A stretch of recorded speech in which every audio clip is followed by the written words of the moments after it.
Welcome back, everyone, to the live stream. Decided obviously to do a watch along today. Just thought it would be fun. So hope you guys are all doing well, and let's just try and enjoy the game. Hopefully there's no background noise as well, but do feel free to let me know if there's any background noise, because this is a sort of slightly different setup. I haven't done a watch along in quite a while.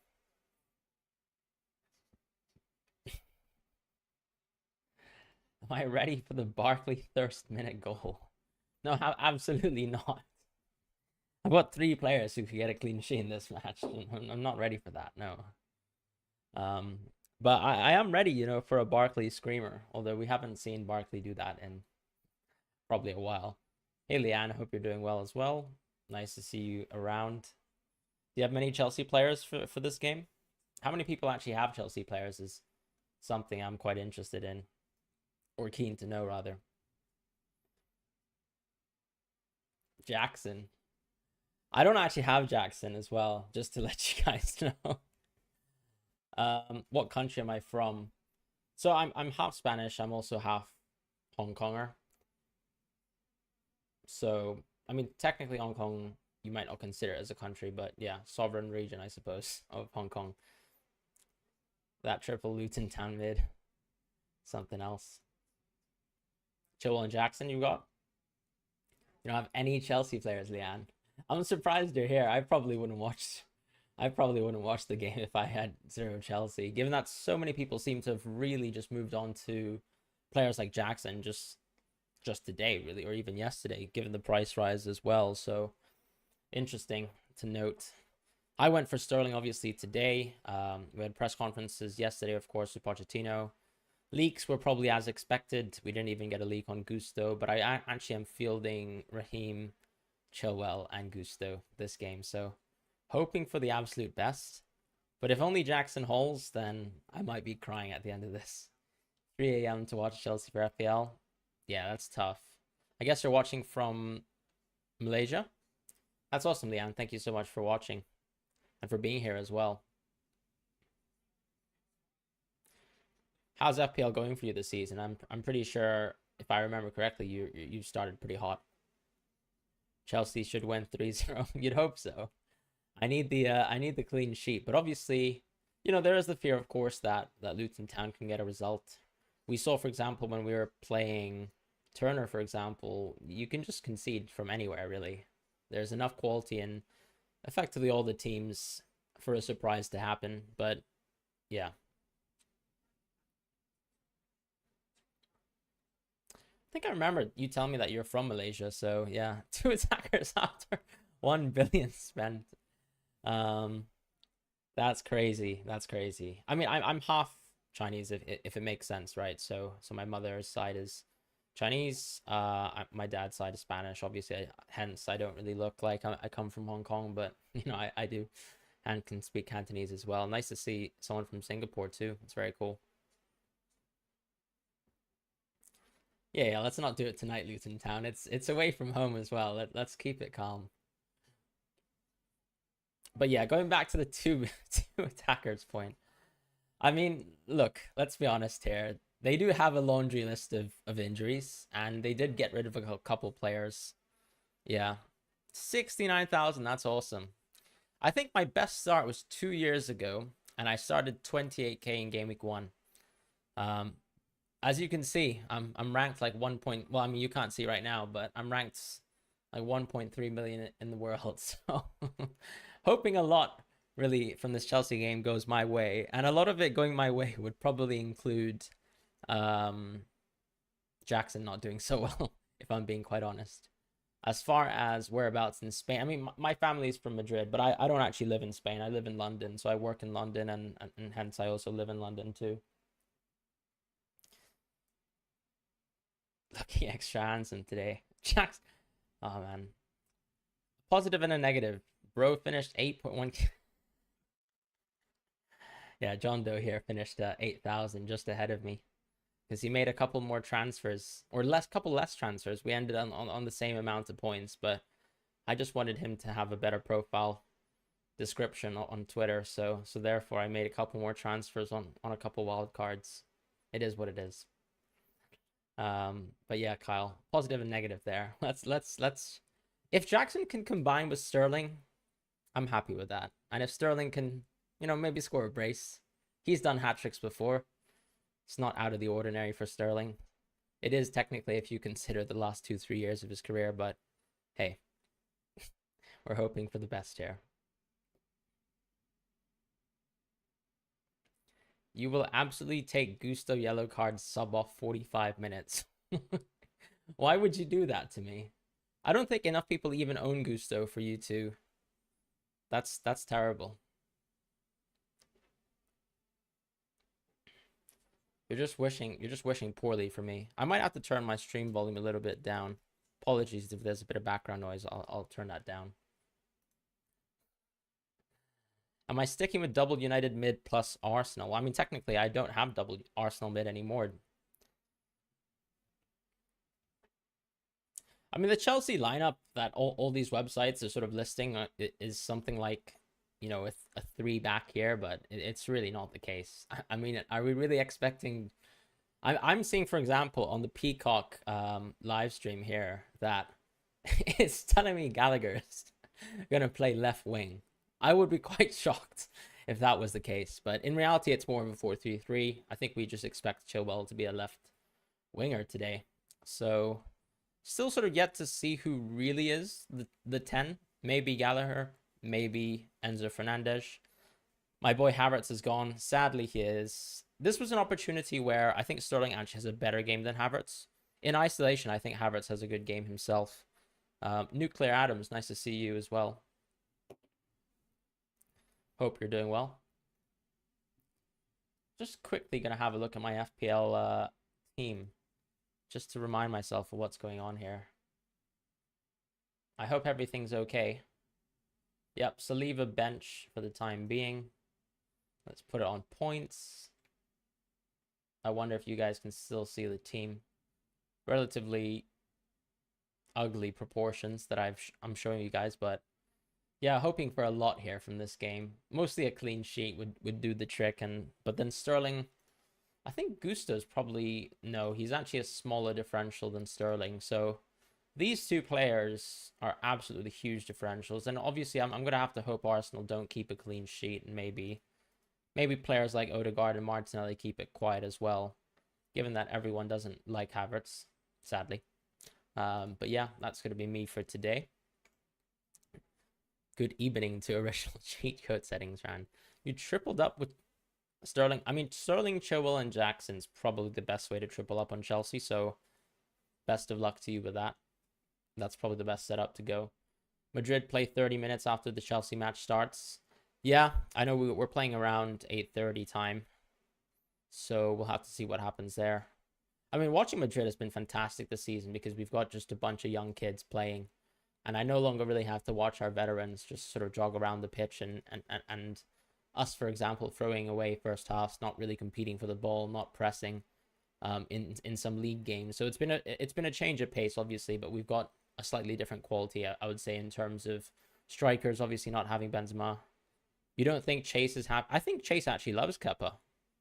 But if Kepa fails, I think LUTON is more than a serviceable backup player, so I'm happy for that. I'll have the Real Madrid game on the side as well, because I'm a devout fan and it has to be done.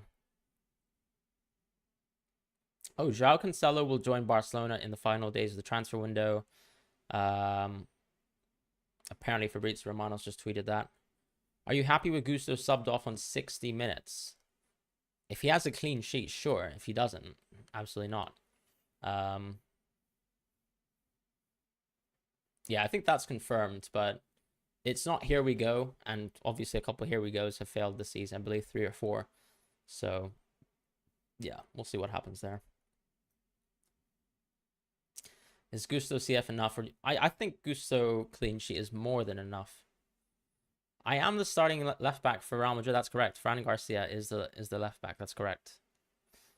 The mid. I'm also playing for Betis as well. That little guy called Isco is doing good. The midfield quad 4 starts for the first time. What do you mean by starts for the first time?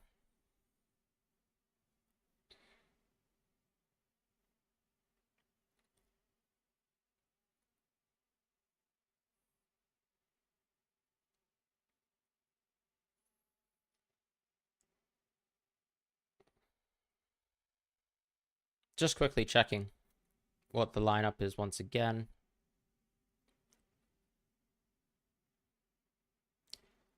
How am I streaming and playing? Hey, you know, I've got 30 minutes to stream and then I'm just gonna pop on and do a good job for Real Madrid. I'm not sure what you mean by the midfield quad 4 starts though, because we played Athletic Bilbao with this exact same starting 4. So we've already started with this team.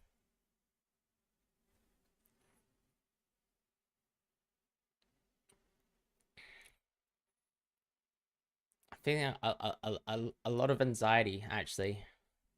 Although Chelsea really should be controlling this game, so how bad could it really be?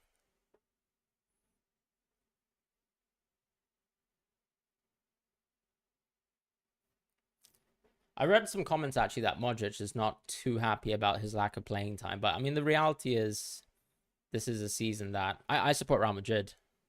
In the Premier League, I don't really support a team, if I'm being honest.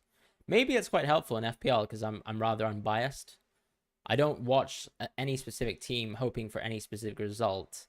I suppose I kind of was wishing that Arsenal would have won the league last season, but they obviously capitulated, and that was that. So it is what it is. I used to really like the Chelsea team under, you know, like between, let's say, Ancelotti, Mourinho, and that sort of lineage of Chelsea team with Lampard, Ballack, Drogba, all these sorts of players, and of course all the famous defensive players. Must be nice being. I think it is helpful to be unbiased. So, for example, like when I go for someone, I mean, even when I pick some players, like even though I don't rate a certain player, like for example, I don't like Arsenal at all. I mean, sorry, I don't like Kai Havertz at all, actually. So when we had the rumors of him signing for Real Madrid, I wasn't really interested because I actually don't see him as a 9, but he can obviously play there. But when I saw the opportunity of him actually, you know, being maybe half LCM, half 9 for the start of the season, that's why I wanted to punt on Kai Havertz. So, yeah, Modric hasn't been on it like Kroos. I mean, I think, yeah, Modric should always just play the... I mean, both Modric and Kroos, in reality, should be playing the easier games, because I don't think we have the room right now to have passengers with the way that we sort of play. But I love the fact that we kind of have 11 young kids just running around the pitch. Who do I have in this game? I've got Chilwell, I've got Gusto, and I've got Sterling. So a little bit scared about the fact that you guys all own Jackson. But, you know, let's hope nothing happens too bad to me. Not actually streamed with FOTMob before, but I hope this sort of overlay is good enough for you guys, because I'm not going to be streaming and getting banned on YouTube. But yeah, I think hopefully this display is actually good enough, and that works out. Let me know if there's another sort of interface that you think might be better. Obviously, game starting in 1 minute as well. You don't anyone but Chilwell. That's fair enough. I mean, I don't think it's the worst thing in the world. You've got other forwards who are good. Watkins, Alvarez. You probably have more Man City players than me. I've only got one Man City player, and that's Haaland.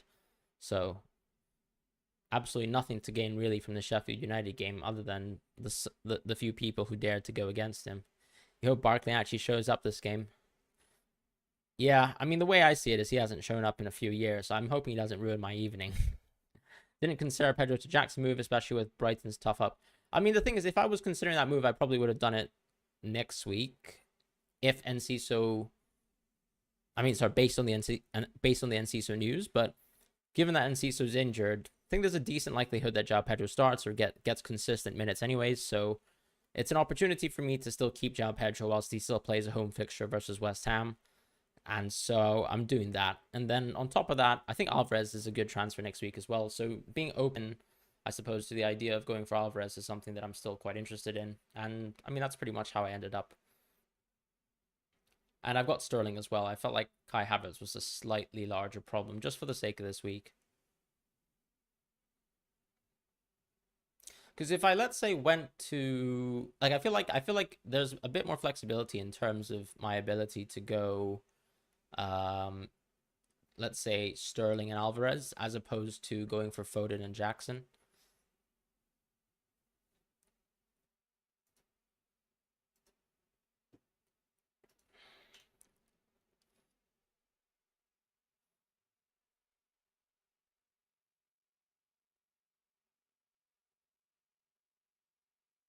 I wonder if this is actually showing live.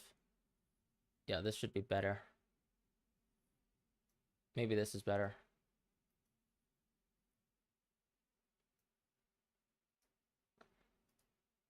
So we've got the shot map, momentum showing as well. Let me try calibrate this as well.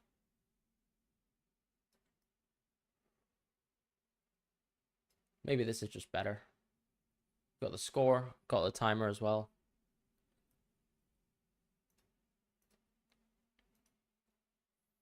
Set piece is Luton.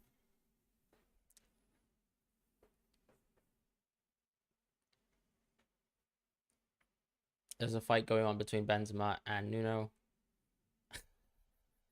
I mean, I'd be shocked, for example, that they would pick, let's say, Nuno as opposed to Benzema. Like, I'd think you'd sack Nuno at that point, just given how much you're paying Benzema in comparison to him, and probably how important he is as a signing for the Saudi League. Brilliant work from Sanchez. Haven't seen that in a while from in a Brighton kit. Nice to see Sterling a little bit advanced. Emoji removed my message. Anka says, bring it. She's got Jackson. Leanne says, I am Haaland and Walker from Game Week 1. Oh, that's awesome. Triple Chelsea, triple City already. That's fantastic.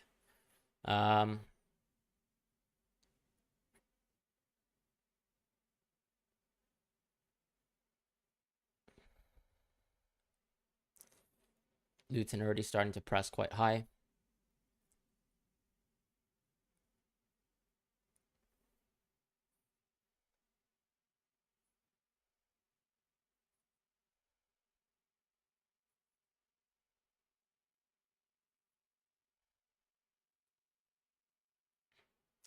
Jackson is so fast.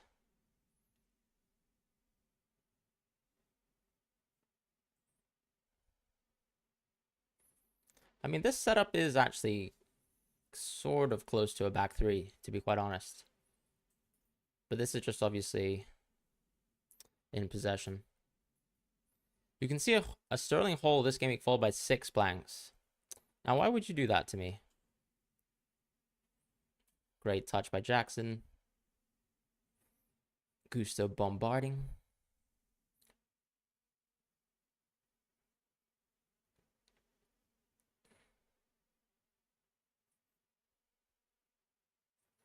Yeah, it's nice to see it. It's nice to see a watch along. Or it's like nice to be around for a watch along. Jackson, please score.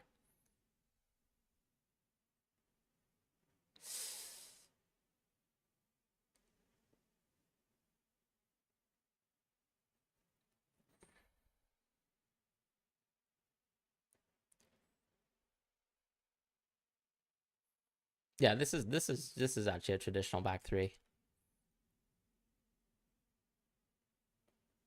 Which is nice though. It's nice to have Gusto in a game like this. I started Pedro and I also started Gusto, so Saliba's actually on my bench.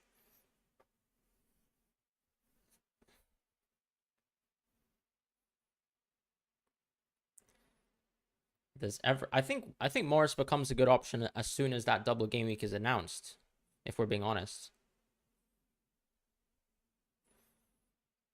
Oh man, that was such a good chance from Sterling.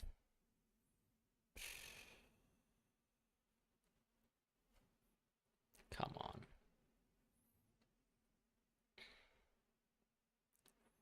But you're already seeing some good chances here. Sterling too looking good. Gusto as well. I think Chilwell is always going to be high up, which is a really nice thing. I mean, the crazy thing is, even though Chilwell almost is like a left winger, Estupinian is still maybe the best fullback in the league, just in terms of attacking threat, just because of how well oiled that Brighton machine is. That Chilwell will take the corner.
Can we get a time sync?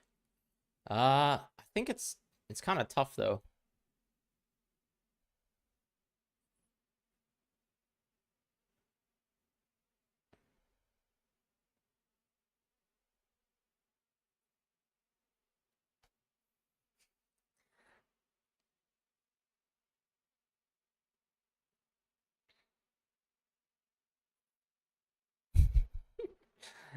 I think you guys are in agreement.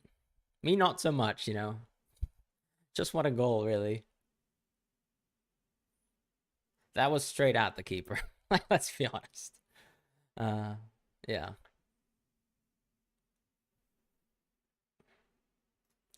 I'm not. I don't. I don't know if I can actually get a time sync. So and yeah, I don't know what's the best way of doing that. Unfortunately, not that often do I do watch along. So I might try get that set up potentially for next week if I do one. But I don't think I can do a watch along or even a live stream for the next 2 weeks because I'm actually on vacation to Colombia. Yeah, it's true. It could have been a Sterling assist, you know, one of those like shot on target assists potentially. I'm probably a little bit behind. Jackson would score that. You say that, but Jackson didn't score his chances the last 2 weeks. I mean, Jackson's looking bright. I'll say that. I mean, so is Sterling too. So kind of happy we're here. Score prediction. I don't know. Let's just say 2-0. Let's be cautious.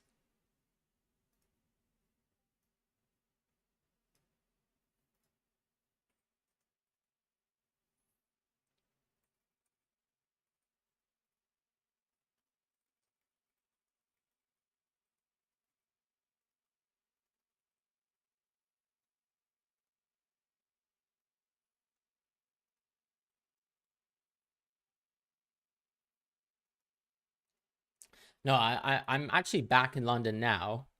But I will be going on vacation again because I basically my time is stuck on 5. Why is it not updating? That's so weird. That's really strange because no, I think it is moving.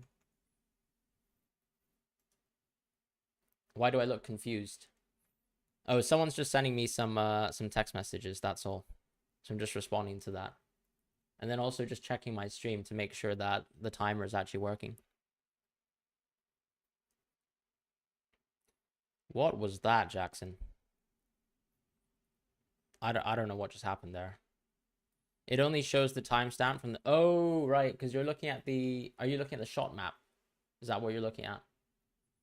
I think, like, at the top, there's a timer. I'm not sure if it's continuously updating in real time. I hope it is. Seems like it is, but... I see what you mean, yeah. Like, that timer only updates in terms of shots. Fair enough. Is there another way that I could probably illustrate or show the timestamps a bit better? Other than having my own timer, I guess.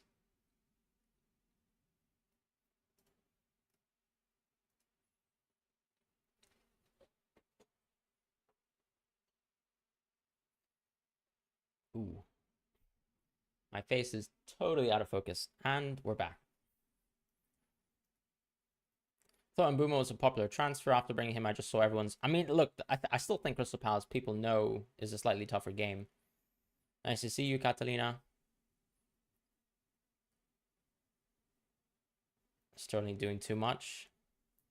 Don't be upset. Don't be upset. Your own timer is always a way to go. Yeah, the thing is, I don't have a timer really for OBS right now.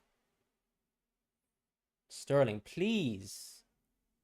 And he needed to just literally run on through from that Gallagher pass. He knows he made a mistake. Come on, Raheem. Do it for me, please.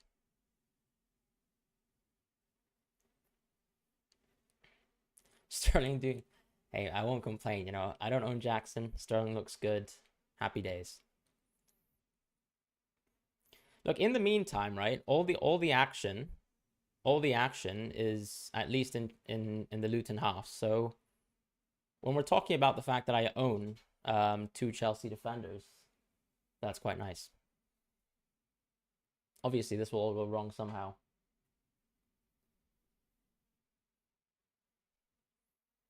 Did I bring in Jackson as well? I think MFZ in the chat did bring... I mean, most people in the chat have Jackson, let's be honest. I don't have Jackson, though. I've got Sterling. Got Sterling, Gusto, and Chilwell.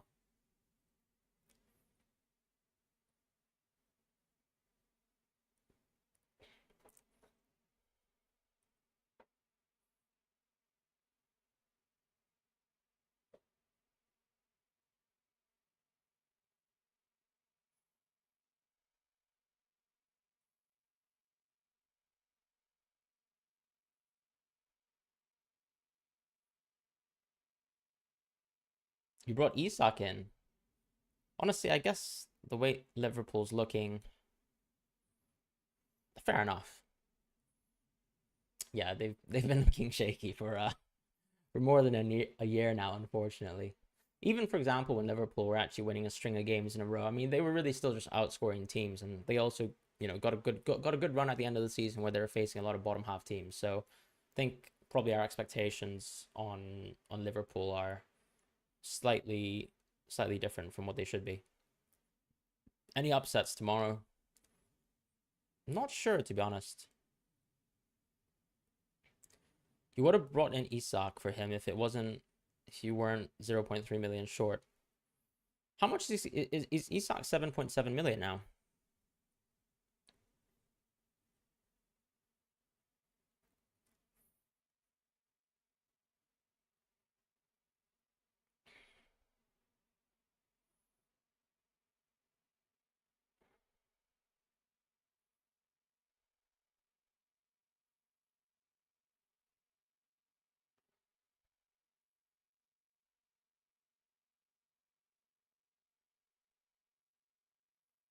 Nice to see John Terry, Reece James, Mr. Todd as well.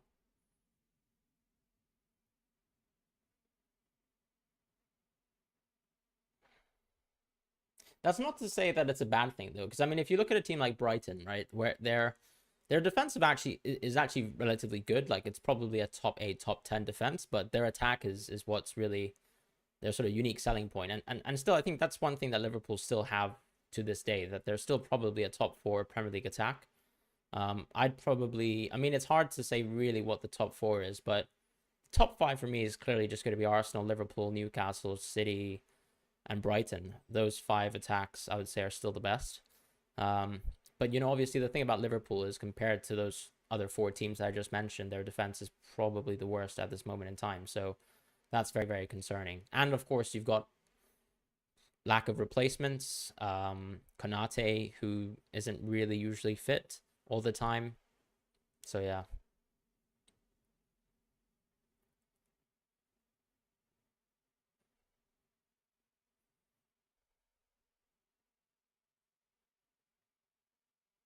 What funny thing happened?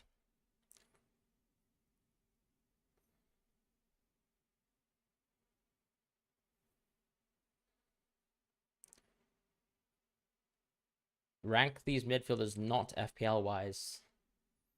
Honestly, I mean, it's hard not to say Bruno 1.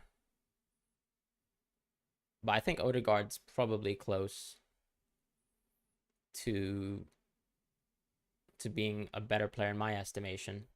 He's also younger. So there's that. So yeah, I would say Bruno, Odegaard, Madison in that order, but they're not too far apart from each other, and obviously they play different roles. Like Odegaard is much more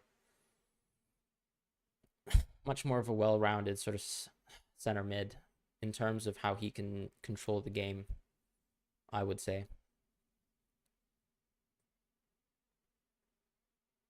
Same with Bruno as well, and probably Madison is a bit more of an attacking player who he has elite finishing, which honestly Odegaard has already shown himself last season, but that's yet to be sort of repeated consistently for us to say Odegaard's like a world-class finisher. But yeah, I think Odegaard's a bit more of a complete player, definitely. Back for a goal next week. I think you can always back Alvarez because it's worth actually illustrating that their team right now, the way that they're lining up is slightly different. They're sort of playing two 10s effectively, but Foden is the one who's dropping deep. Alvarez is still quite advanced. He's not playing deep when he was sort of just purely picking up the KDB role last season. I think it's incorrect to say that he's playing the KDB role now, because what has really happened is that in recent games you're seeing Walker go wide on the right, and then you've got two other players. Has Sterling scored? I'm a little bit delayed. I'll enjoy this for the rest of my life, so I'll just watch now.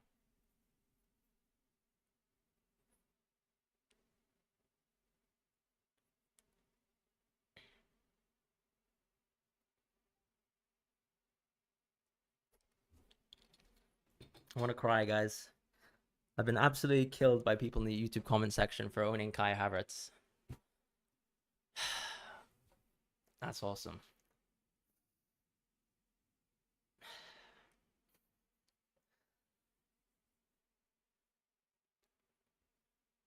That's awesome.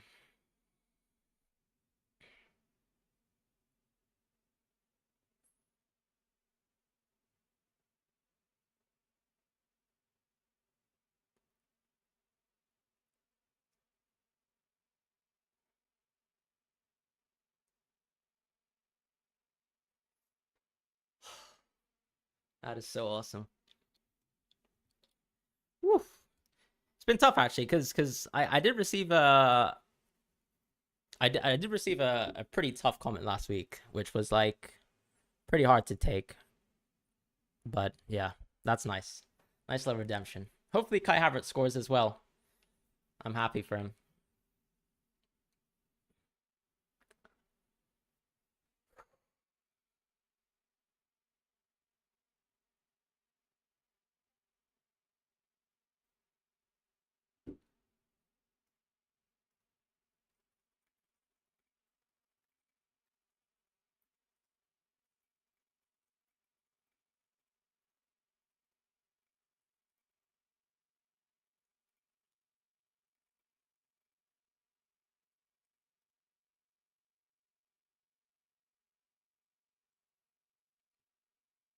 Yep, that was a Gusto assist. So let's go. Whew. That's awesome.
Yeah, I can smile. Sorry, I just had to sort of react to it on Twitter. Just posted a little tweet. I don't know, like it was kind of emotional just seeing that goal because it was tough. Just thinking some of the comments lately were harsh.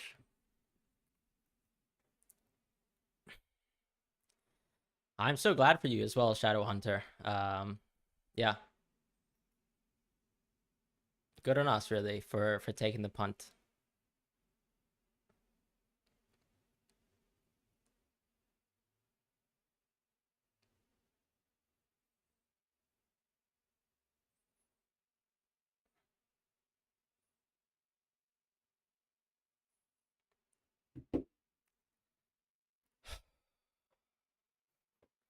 All right, let's enjoy this game because I don't know what I mean. If we're being honest, Sterling absolutely just walked through that Luton Town defense, and it didn't even look that impressive. So hopefully, this is a good game for you Jackson owners as well.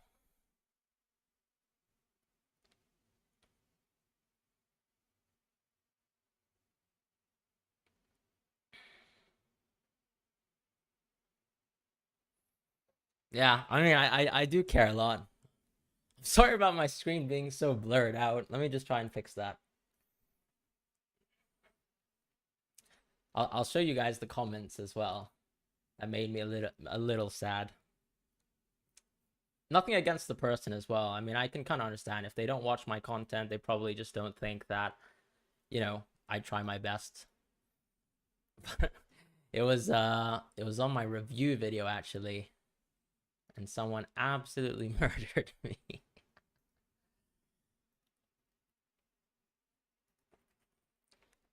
It was this one here. I mean, it's not relevant to show his name, but yeah, this was kind of tough to see. I made a joke about it on Twitter, but I don't know if you guys can actually see the comment. Says any content creator with Kai Havertz in their team is a red flag. I don't really want to show the person's name. That's not the point of this, but yeah, if you want to just figure out why I just randomly am reacting like this, instead of being in complete jubilancy, I suppose that's why. That's why. So yeah, pretty happy about that goal. Thank you, Raheem. Like the point about FPL is you just take punts, and I think, yeah, I don't know.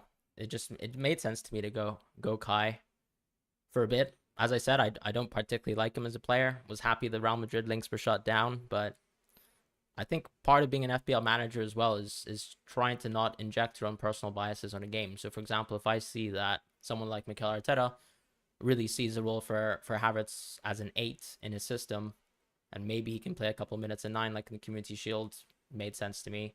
Just like it made sense to me this week to go for Sterling, and there are some people who are probably ready to slander me again. But that's it, really.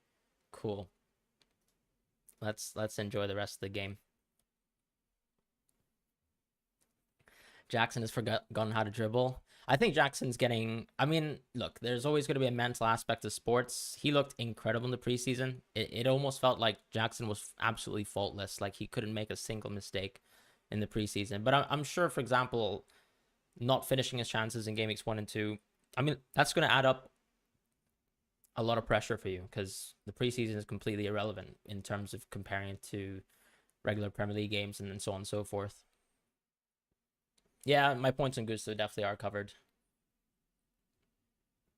Wanted Raz, had no one to replace. Don't worry, man. If Kai played striker, things would have changed. It is easy to complain, but it's hard to reach top rankings if you. I mean, I don't like. I've never even looked at anyone else's teams and thought I'm gonna copy them. I spend so many hours of every single day just thinking about FPL. You might even think that's crazy, but I really do. And, I try my best, and not every pick I pick is going to do well because that's how football is too. I'm not a professional gambler or anything like that. So it is what it is. Yeah. Saw the goal plus assist and thought you'd check in. Thank you so much, Ben. Really appreciate that. As far as Leanne, Anka, all the things you guys are saying, thank you so much as well. I mean, yes, it's more than likely a troll, but it was actually tougher just seeing how many people actually liked a comment like that. I mean, I know a lot of them are people who are passing by, people who haven't watched my content from time to time, but it is what it is. sometimes it's it's hard to ignore, basically. Do you like my name? I'm sorry, Nick Jackson. I love that name. I love that song as well. A favorite of mine for sure. Rashford to Sterling is an Nick's bandwagon. I mean, I don't think so. I'm probably keeping Rashford if I'm being completely honest. Like, maybe João Pedro is still going to cause me some problems.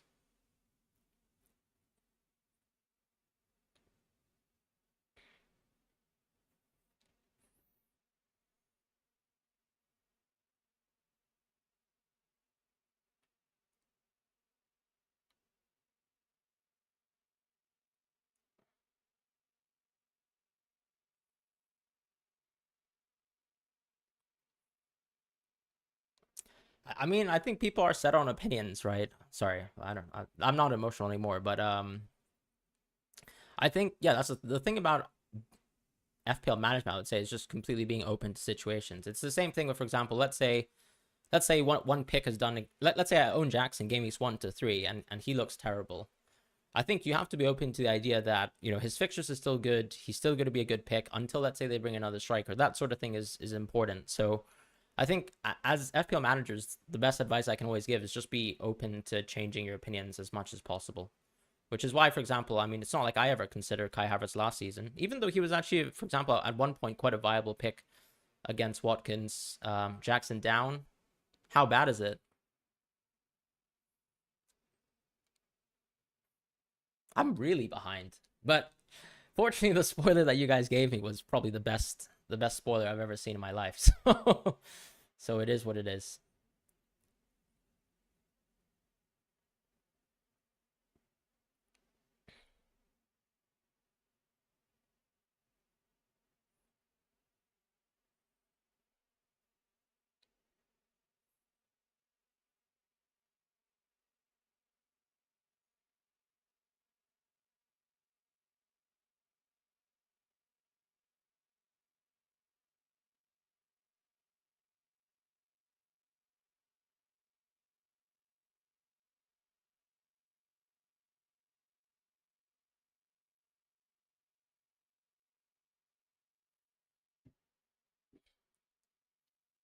I'm just watching that Raheem highlight again. So happy about that too.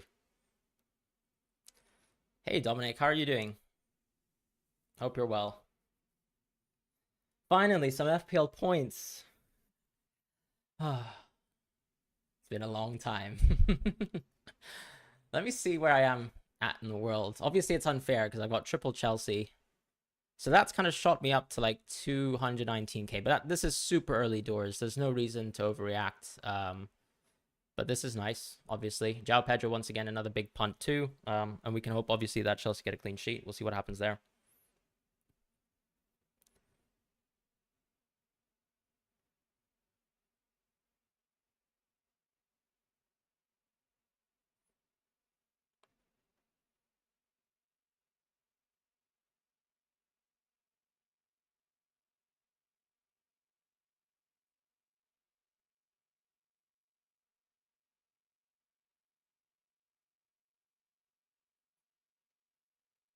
They'll get a red card here.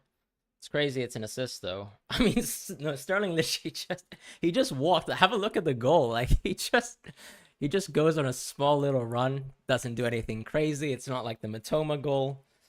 I guess part of it too is that Sterling's so fast. Yeah, that's nice. Thank you, Ashish. Watcher says was planning on going for Sterling next week. Look, the bus may not end. You know, people in the top 10 currently captained Mbumo last week. I still don't believe that Sterling is just 3.5 selected with that great fixture. I mean, a lot of people looked at Foden, and a lot of people love reacting to goals, assists, and points, right? This was a great run for Sterling, but he didn't score last week. And, for example, let's say if Sterling got an assist last week, people might be seriously considering him now. But he didn't. And he could have got an assist if Enzo, for example, scored the penalty. So a lot of, let's say, casual FPL managers are always going to react to goals and assists. But that's normal too. I understand the idea of going for form. And Foden could do well. Foden could score a hat-trick. Who knows? I'm not going to celebrate early. So, yeah. It is what it is. You can show your team instead of the FOTMob page. Yeah, I mean, I could. Do you guys want me to show my team instead? Is that something you guys want me to do? It's up to you, really.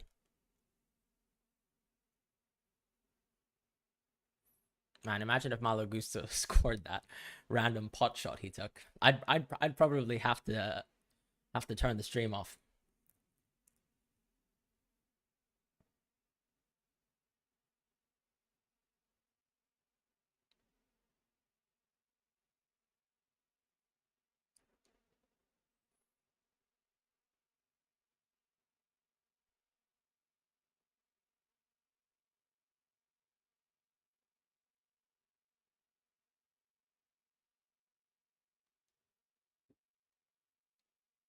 No, I know that Shadow Hunter. What I mean is actually a lot of people just react to goals and assists, right? Like they don't even watch some of the games, arguably.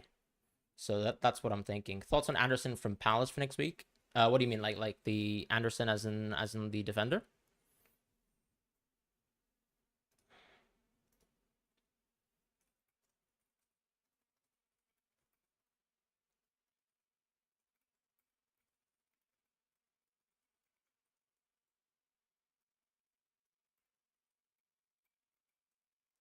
Also, actually, I have committed actually to a friend of mine. Was something about to go in? Oh, are we talking about the Gusto chance? I did actually ask tell a friend of mine that I would be watching the Real Madrid game with him. So I think I'll probably be hopping off at halftime, and having a look at that situation, watching the Real Madrid game there, and then I'll watch the Chelsea game on the side. But I think I might just turn the stream off a little early. The watch along has been super fun though. So when I'm back from vacation, I'm definitely gonna do watch alongs in the future. And no, Palace's defense is fantastic. I think I initially did point out Palace's defense was very good. It's just that the fixtures did look tough. Nice, obviously, to start with Sheffield United after that. I mean, I might regret, let's say, owning Pickford as it all comes down, because it might be the case that Sanchez, Flecken, and even Johnston are all better picks than Pickford, and I'll be looking pretty silly owning Pickford, but hey, it is what it is. And fortunately, sometimes, of course, the goalkeepers are still the smallest source of our points in FPL. So from that point of view, it's not the worst thing in the world. Sterling is looking absolutely fantastic, though. Just a lot of confidence in general on the ball. But there's also so much space that Sterling is getting to, which is really, really nice. And obviously, you're starting to see a little bit more combination from Gusto and Sterling, which doesn't get any better than that.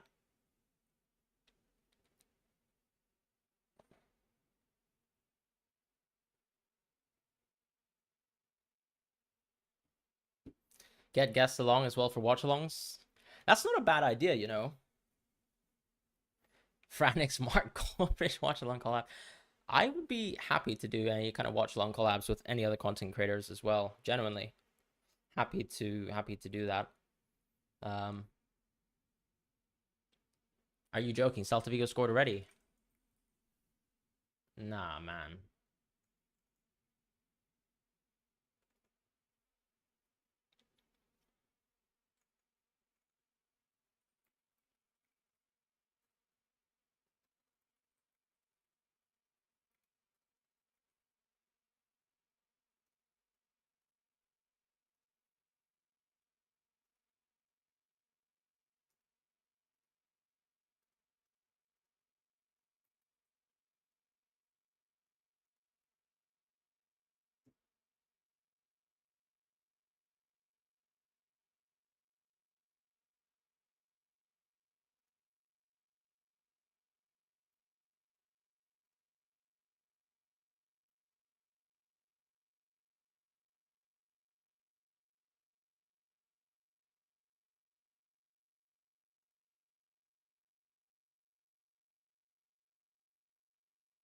Oh, VAR. Sorry, I was literally watching two games at once. Oh man, that was pretty lucky.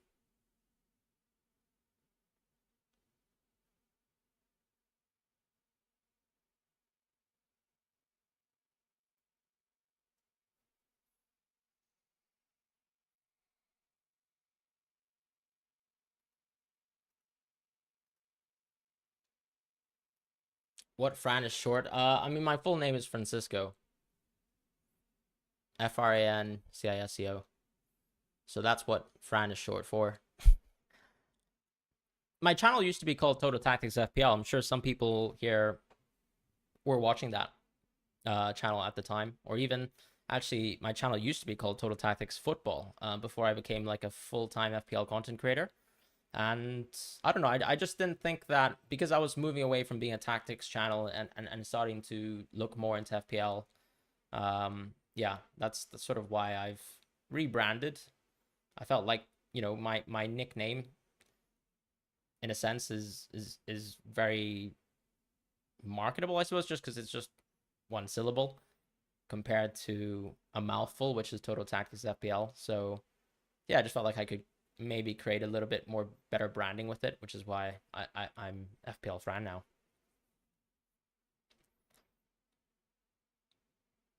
For example, like Andy, I mean, he's so big, he's just Andy, and we know him as Andy, which is crazy, of course.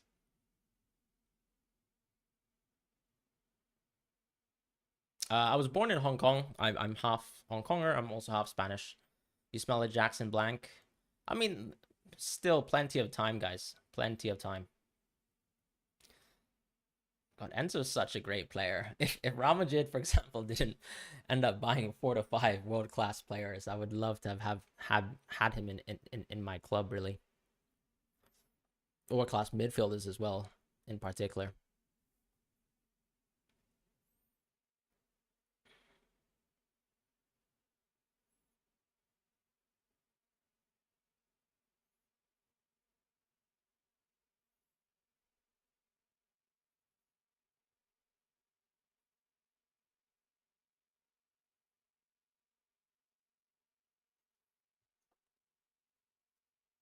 Sterling's playing so well, and the combination play with Gusto is still really good. Gusto's not particularly fast though, unfortunately.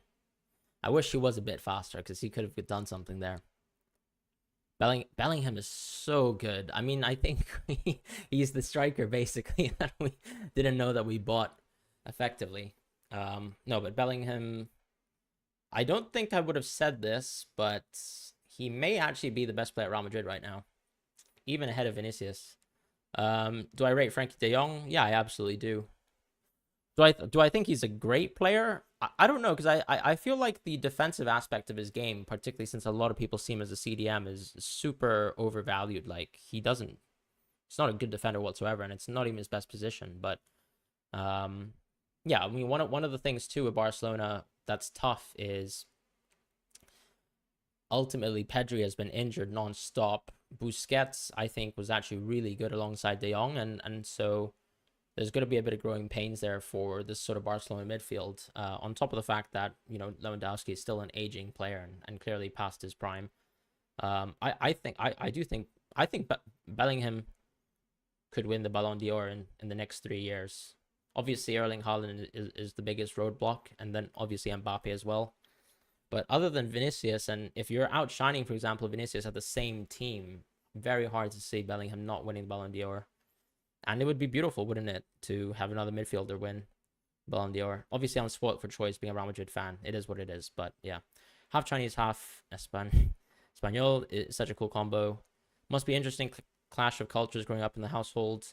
Absolutely. I mean, I think I grew up in a slightly more like privileged experience in the sense that I grew up in a multicultural family, so I've been able to travel the world as well a lot, and I think my cultural sensitivity is probably higher than most. Same with like my emotional maturity, maybe. Um, and that's not to credit like myself, but just my upbringing. So that's quite nice. Um, I went to school in Hong Kong. I went to an English speaking school. I went to an international school. So obviously my English is probably actually my best language in reality. What time in the match are you folks on? I mean, I'm very behind, guys. I'm like 40 right now, and obviously Jarazok, who's just posted in chat, is like 40-20. So I like completely reacted to that Sterling goal late. But it was enjoyable watching that goal. What can I say?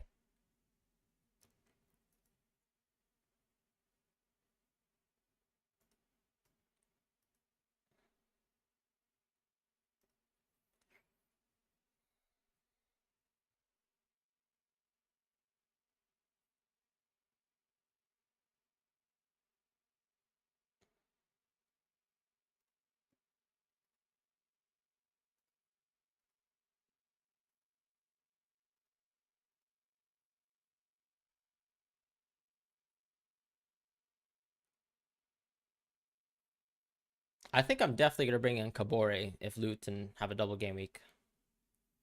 Probably Morris as well, but beyond that, I don't think there's anything really to do with double game weeks. Here in South America, the streams always seem 15 to 20 seconds late. I'm yeah, I mean I'm watching through a VPN, so obviously I'm inevitably going to be late, but yeah. It's just too hard to in reality pay the price that we have to pay to sort of watch football nowadays in the UK. So that is what it is.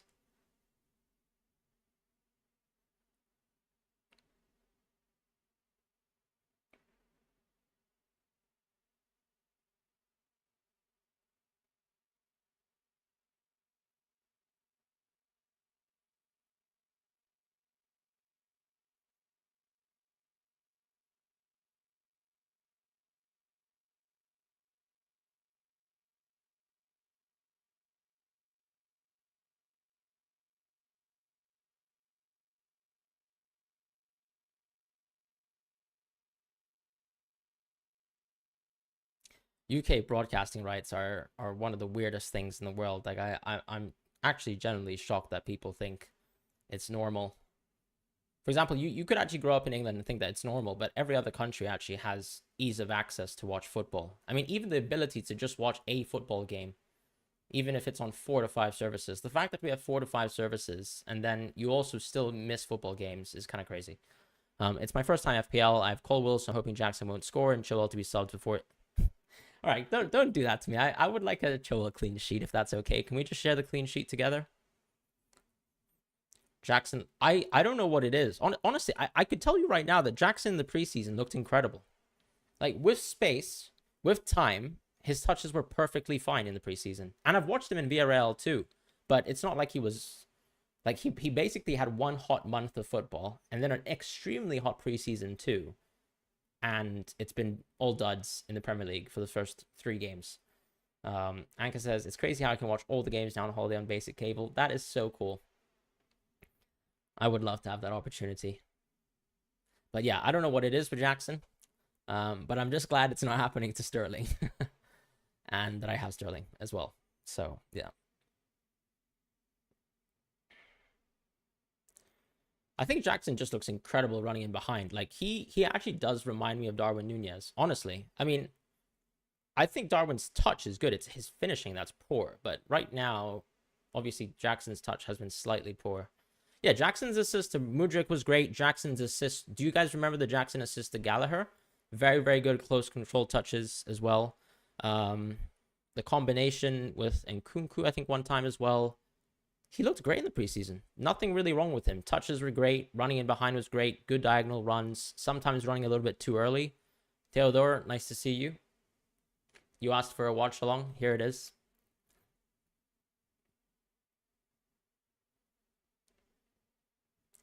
Fortunately, I'm enjoying the watch along as well. Maybe Jackson dropped because... I mean, look, the thing is, he looked good. He played 2 to 3 preseason games without Nkunku. I just think that sometimes, of course, it's tough. Sometimes it's very tough when you start the Premier League and you don't start hot. Like, you're going to drop in confidence, I suppose. You don't want any player on my team that reminds you of Darwin. You know what's so crazy is so many people still started with Darwin, but I think a lot of them just weren't people who were playing FPL last season. Ironically. Obviously, because I think if you play FPL, you would have known that Darwin would have been benched, and he's not someone who to start with. Do you want Mbappe at Real Madrid? Look, honestly, because we don't have a striker, yes. But do I need him? Do I feel like we need him? No. But I feel like we missed the boat on Kane. And if we missed the boat on Kane, who else can we really go for? Your Gusto play worked. My Sterling play worked as well. So far, we're going good. Chelsea, I think Chelsea as a whole looked good. I mean, look, Frank Lampard is as bad as it really gets, if we're being honest.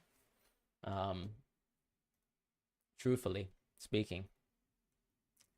So this is my team in FPL.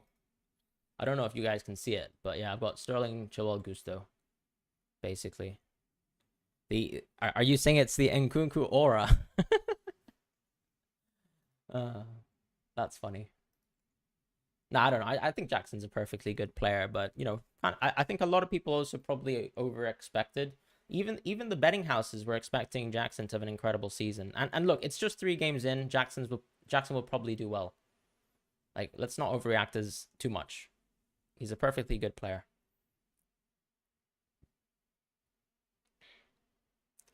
Osimhen. Yeah, I mean, look, Osimhen is, to be fair, honestly, that's actually a good shout. But I also don't know how much it'd cost. Probably the same cost as Mbappe. At that point, I suppose, I don't know who you'd rather go for. Would you guys rather have Osimhen or would you guys rather have Mbappe? Perhaps going to beat Derby's anti-record. I think Luton are bad, honestly. I mean, I remember hearing people talk about me going double Chelsea defense and just talking to me about the fact that Luton have Carlton Morris. Like, let's be a bit serious here as well, right? Yeah, I would still go Mbappe easy, and that's just the simple reality, I think. So yeah, it is what it is. But Osimhen would be lovely too if he didn't cost 250 million, which apparently is Mbappe's cost this season. What do you think about Kitcha? I hope he joins Real Madrid. He's a fan of Guti. He's a fan of Real Madrid. The weird thing, of course, is that most of our best players in Real Madrid are all left wing orientated players. So I don't see how we can actually fit him in, unless, for example, we suddenly start playing a structure where I don't know if we see Vinicius maybe become more of a 10, which he's sort of being asked to do this season. It's a tough thing. So I would love him, but does it make sense from a financial point of view to spend that much money on him? Maybe, maybe not. I think Luton, I mean, the thing is that the parachute money is why Luton Town are sort of here, right? Even if you don't spend that much money, it's financially beneficial to be in the Premier League, to fall down again, and to get the parachute payments. So they're already in an incredibly privileged position, and then they can continue to rebuild their club. Now, this is sort of Norwich's model, and Norwich obviously struggled to get promotion last season, but in theory, they're still in a good position right now, and financially, they're okay. But yeah, I think our expectations are Sheffield United and Luton Town are probably the 2 worst teams in the league. And I think we should stick by that for a while, which is why obviously it's perfectly viable that people should go captain Haaland this weekend versus Sheffield United away, just because Man City are so much more of a better attack than Chelsea. And at the same time, there's nothing wrong with going for Chelsea picks. I feel like so many people overrated or underrated Chelsea's fixture here just because they had a bad time versus Liverpool and West Ham. These are serious Premier League teams. I think West Ham, for example, completely underperformed last season. Jackson with a clean sheet. Yeah. Right now. Yeah, Luton didn't sign anyone, and Sheffield United lost NDIA, and they might get Cameron Archer. I don't know if that deal's actually done. I think it is done. Vinicius, ooh. Okay, that's not good. Thanks for the update, though, Nuclear Atoms. Really appreciate that. Saudi folks, why are we paying for super teams in Premier League and letting UK folks get the entertainment? Yeah, I mean, that's really what they're doing. I mean, do you guys actually think Salah's gonna leave? I don't think so. It's probably not likely gonna happen. But it would be very interesting, wouldn't it? Not from an FPL point of view, though. Because I feel like the tough thing with, let's say if Salah leaves, what are we going to spend our money on? Let's say when Liverpool have good fixtures, you can just go Jota and you can go Diaz, and you don't have to spend any crazy money on them. Yeah, I mean, I do think Salah is one of those players where he still wants to continue building on his legacy. And, you know, scoring more Premier League goals will do that. Continuing to do well in another European league will probably do that too. But of course, I'm sure he's someone who, in these sort of crucial years in his career, wants to continue building on a Champions League legacy as well, like a European one. And right now, Liverpool aren't necessarily giving that to him, but he's also getting paid well financially too, right? Because he did sign a new deal quite recently, so it's an odd situation for him, I suppose. But then again, when you look at what the Saudis are offering, isn't it like 7 times what he's currently getting paid? Going back 10 years in time, back to the Dalglish managerial era. I mean, I think the Saudis are supposed to pay a king's ransom, right? So in theory, just like the Coutinho deal, maybe they can refinance themselves. I think, for example, some of the buys this season were fantastic. Like McAllister, Szoboszlai are good deals. I don't think Salah's actually agreed to the deal. Nothing's been actually confirmed on that front. PL players should be using all the Saudi offers as a way of bargaining for a bigger contract. So one thing that I suppose Premier League clubs have a benefit of course, if you're tied down to a contract, like let's say I don't know, Raheem Sterling, and I have a 3-4 year contract remaining, so I can't bargain for more because I'm locked down to that deal for 3 to 4 years. It's up to Chelsea to actually sell. So in a way, the clubs will not have to sort of acquiesce, I guess, to Saudi clubs, but it is what it is. Salah leaves, price drops will probably much be irrelevant. Exactly. I mean, look, a lot of the price rises and drops are also sort of funded by players who are a little bit more casual, a little bit more reactionary, people who are just looking at goals and assists and things like that. Now, obviously, you can say that the player base has improved in terms of their ability to, I think, make better decisions. Jackson arguably is a good example of that, even though obviously he's having a bad game today. Yeah, where people are looking at expected goal involvement and saying, okay, this pick is going to be good because it might turn out well, and you might benefit from someone who has higher expected goal involvement because it usually resonates with future expected goal involvement too. Like, for example, if you, let's say, score 10 goals outside the box, you're sort of creating miracles on top of the miracles. Whereas if you're frequently getting into the box with tap-ins, we can say that that's probably a more reproducible event. And obviously, my example with all the crazy goals scored outside the box is probably only done by Messi. So yeah, I mean, you have to be a crazy outlier for us to say, okay, absolutely changing our fundamental understanding of football is not very likely, and you have to be a superstar to do that. So when we look at, let's say, picks from weaker teams, or let's say Solanke, for example, if you're seeing someone like a striker who's getting consistent chances, getting penalties too, it's really nice and really beneficial to look at their expected goal involvement and say, okay, even in a weak team, in a weak situation, Solanke is probably still going to be a good pick, that sort of thing. Silva Disasi has more bonus points than Chilwell. Honestly, Chilwell hasn't been too involved because the interesting thing, right, is defenders, like, you get more bonus points for just passing the system. But if Chilwell's a winger, unless he's actually getting attacking returns, he might not be getting very, very good access to bonus points because he's not creating per se. Obviously, Enzo could have scored as well off of the potential assist early in the first half, but it is what it is too.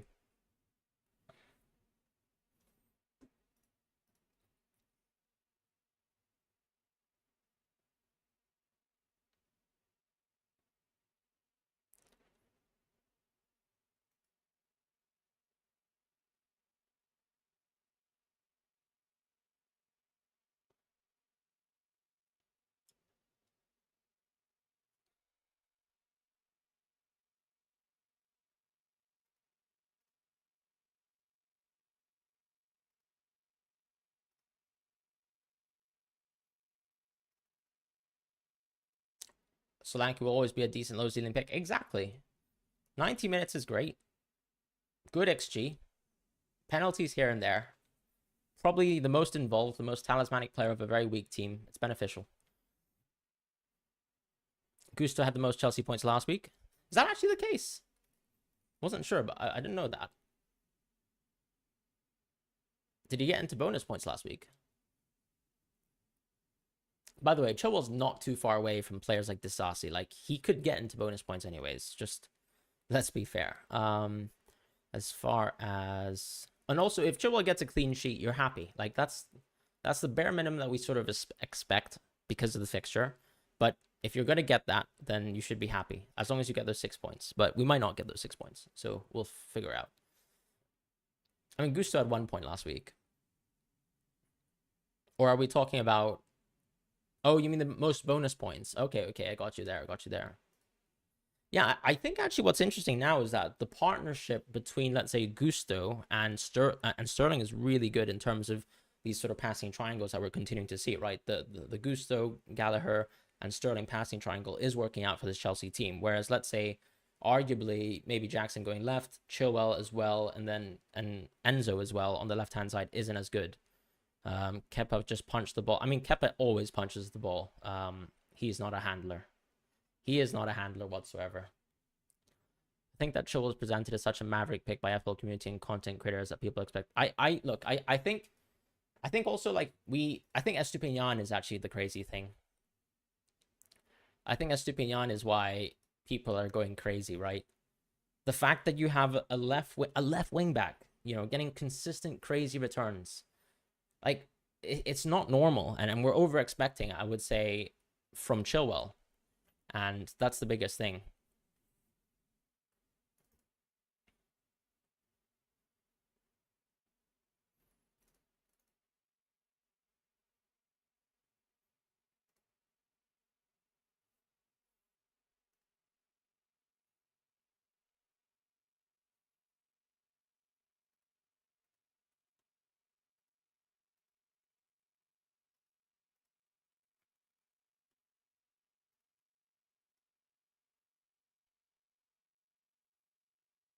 You missed the chance to have Gusto in your team.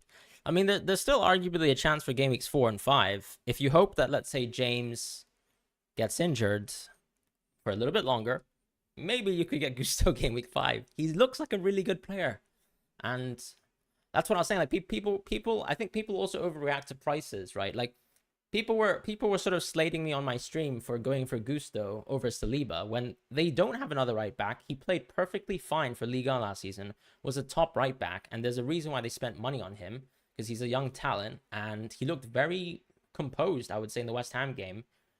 They don't have Reece James. Why wouldn't he play again? It's hard to believe that. Free game week blank, he needs to do better. Alan Homewood, nice to see you around. Frequenter of the stream. Randy Marsh says Mbumo's doing my head in. I still haven't got him, but he's doing too well. So he could very well stop this week versus Crystal Palace. They're a very competent defense. I'd probably say he'll probably resume next week, if we're being honest.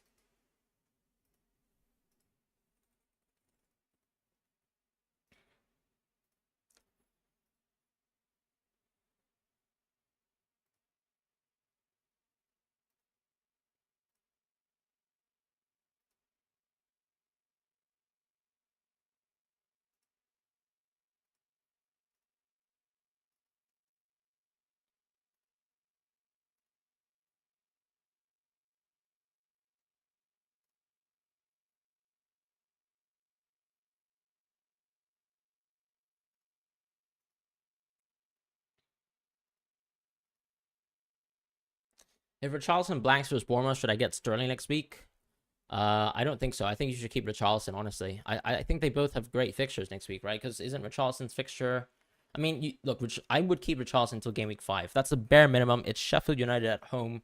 There's no better fixture other than Luton Town at home, which is what we have right here. I would keep Richarlison. Denon says he's Captain Jackson. Jackson's been getting plenty of ball. What he's doing with the ball is something completely else. Theodore says, a general strategic question. Do you think there's value to saving all the chips for the final 5 to 6 game weeks of the season? No, I don't. I don't believe so. I think every season is completely different. I would never tell someone to copy the same strategy from a different season.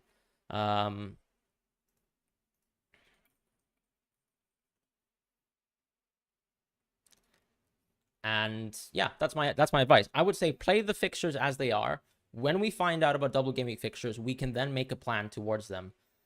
Because last season, for example, when the crazy FA Cup upsets happened, when I think Leicester were knocked out of the FA Cup, when...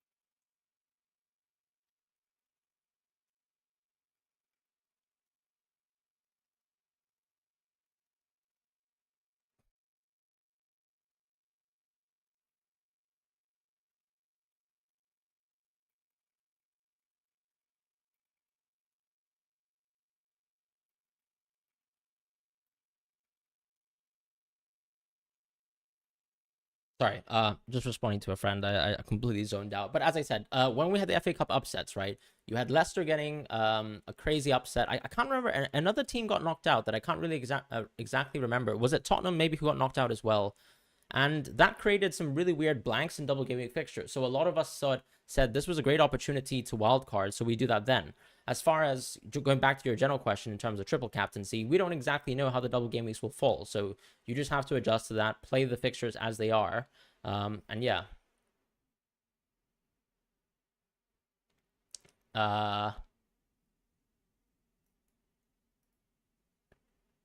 Is it too late to get a Chelsea attacker? Absolutely not. I think, look, the run's great. The run is fantastic. Let's have a look at the run together.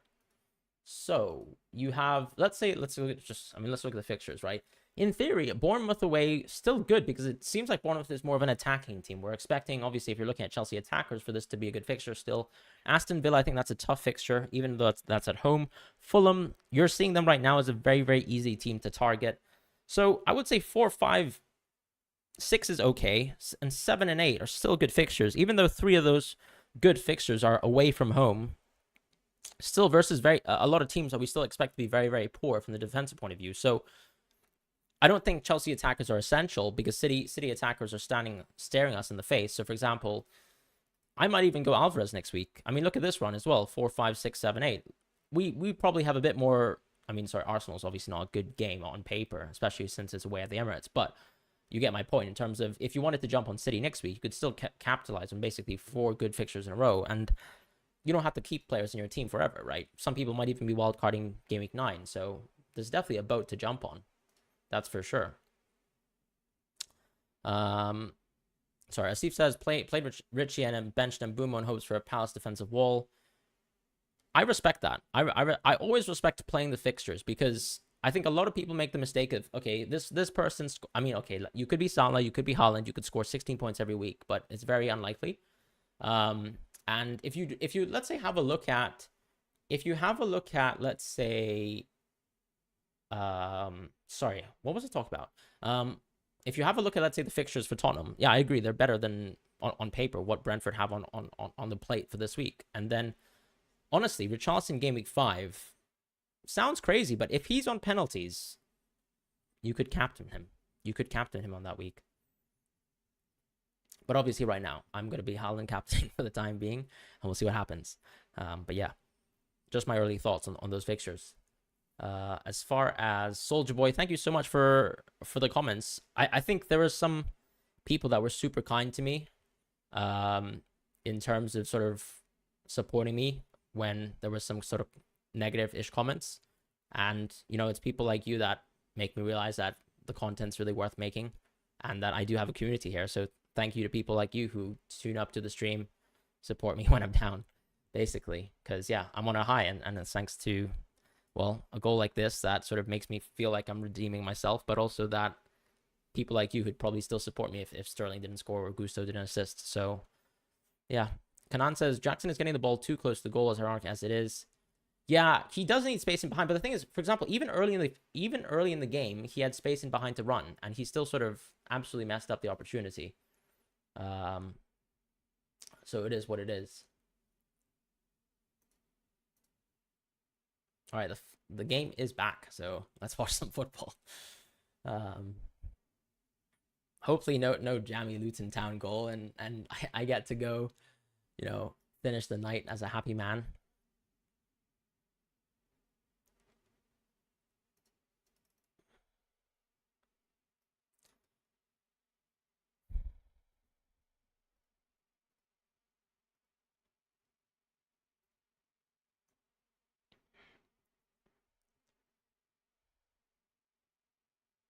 All the hype for him is not being paid. Yeah, I get the point. Like, I know you want to sell, but still, there's 2 really good fixtures. Do I play poker or chess? I don't play either, but of course I actually follow analytics in terms of FPL. Like I have a look at models at times. I look at game theory as well across different games. I'm actually a competitive player in terms of esports games. So like Valorant. Back in the day, I used to be a competitive StarCraft 2 player. So that's sort of my background in terms of competitive games, I would say. And FPL is something I would say I was so much more of an inferior FPL manager 2 years ago than today. Even my content, like the audio quality, thumbnails, everything, you know, everything has slowly improved, and I've tried my best to just improve in terms of FPL. So it is what it is. I've said it is what it is way too many times, so I apologize about that in advance. Kanan says Chelsea fan here, hoping for 2 more goals tonight. Me too. Hopefully Sterling's involved again. Maybe even Gusto. Maybe Chilwell. So everyone can get a little bit of love. Jackson too, if he has to. But yeah, hoping that Sterling keeps triple bonus points if possible. That would be a nice evening. What rank am I in Valorant? I haven't played in 3 months, but I was Ascendant? I think that's the rank below Immortal, right? Yeah, I was an Ascendant.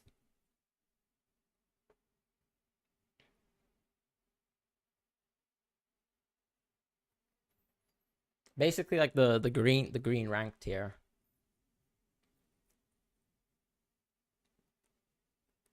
I mean, if you're based in Europe, we can always play whenever you'd like.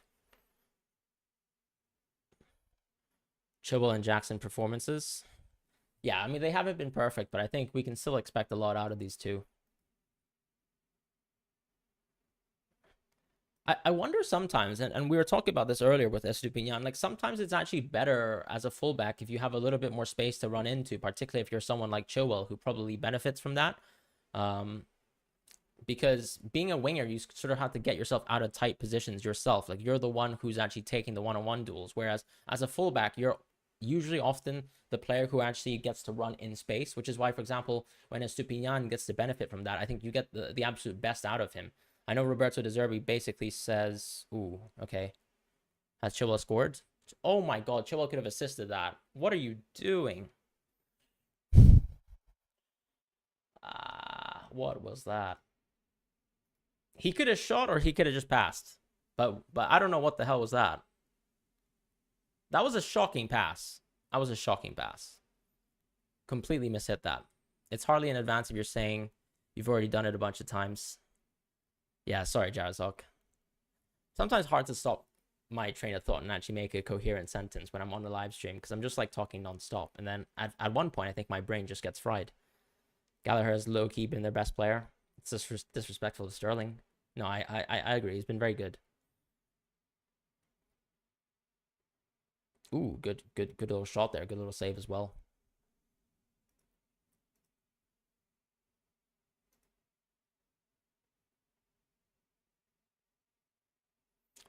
Was he offside? Could have been. That's a shot on target. Glad you found the stream. You're learning FPL. That's awesome, man. I'm sorry. I don't know if you could also let me know the best way to pronounce your name too, because unfortunately I'm not the greatest with.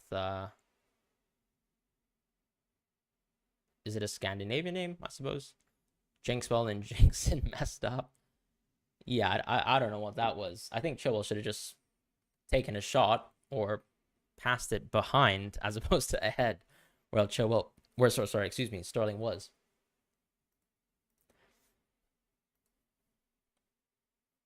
It's kind of crazy that when I'm on a live stream, I'm sort of just reacting to the football, whereas when I usually watch football myself, I'm watching more things off the ball and trying to understand things. But when I'm watching a stream and it's like an FPL stream, it feels like I'm literally just watching the goals and live assists happen as opposed to sort of analyzing the game. But it's fun. It's a good experience. It's a very sort of fan-centric experience. It's nice. Chilwell missed that opportunity so badly. It was another assist for Sterling. Yeah, I think Sterling easily could have probably just squared that one, right?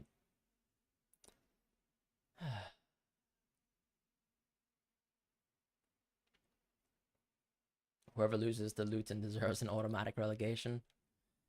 But you might be right. Nah, I kid, but I don't know. I think it's hard when you don't spend enough money to sort of stay up. I mean, look how much money Nottingham Forest spent, and they just barely stayed up as well last season too. And they had a lot of competent players from different leagues like Liga, La Liga, you know, like Renan Lodi coming in, some young talents too. You'd be suspended for that Chilwell pass, just in terms of like raging on the live chat. Yeah, I kind of get that.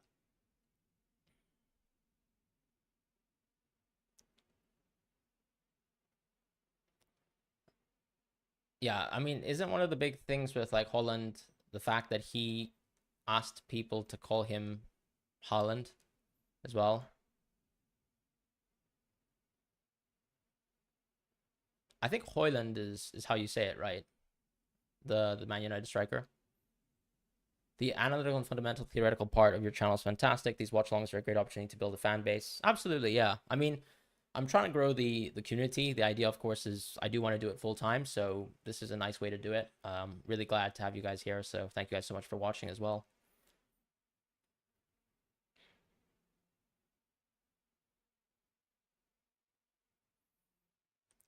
Is Chilwell down? All right, he's fine. Leipzig cooking right now. Xavi Simons. I didn't even know he was at Leipzig, actually.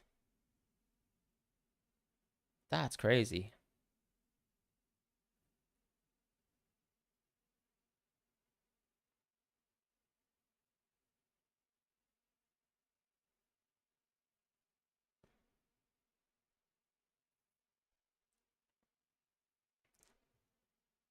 Best FPL channel. Thank you so much, Riverside. That's awesome. Chilwell. Oh, right, Adam. Sorry about that. Are you reacting to his opportunity a couple of minutes ago? Yeah, Kaminsky looks perfectly fine. Made already a couple good saves as well. Good luck, Frank. Content-wise is top notch. Try to solve the YouTube algorithm. I honestly, if you've got advice for the YouTube algorithm, please feel free to send that forward to me. I'd love a little bit of help there. I mean, if you have any criticism in terms of my content as well, just feel free to pass it over to me as well. Man, that Jackson pass was just... Oh, Kaminsky, please. That would have been awesome. A goal and assist. He's been solid. But also, people have just been shooting at the near post, right? So it's not... It's a little... I mean, and also one of the Sterling saves initially... I mean, it was a good save, of course. Yeah, I don't know what Chilwell was thinking there. He was kind of caught in between two minds and ended up passing forward as well. That Sterling pass was incredible. Was that hitting the post?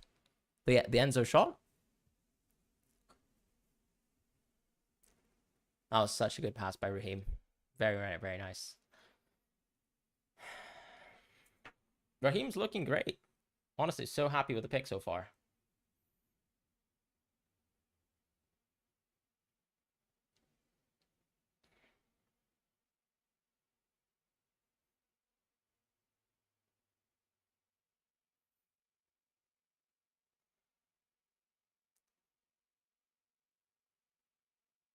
Yeah, that was silly by Chilwell. Chilwell's actually had two good chances.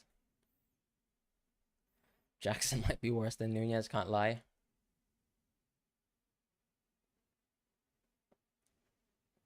I mean, we also shouldn't overreact to the one Sterling game versus maybe the worst team in the league. So, but he has looked good so far, and he looked good in the West Ham game as well. So let's just hope that he continues to build on that over the next few slightly easier fixtures.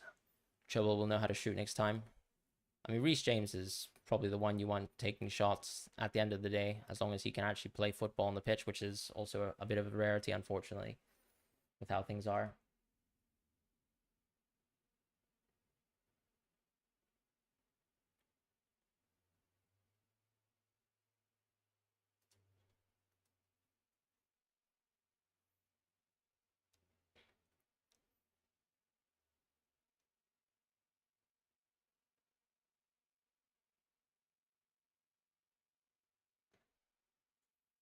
What was that, Jackson?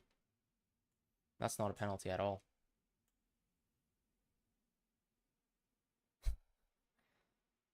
Would that be a penalty assist? I don't think there's anything in that, honestly. I think you just have to be stronger there. Yeah. There's nothing there. You're not too confident with Chelsea?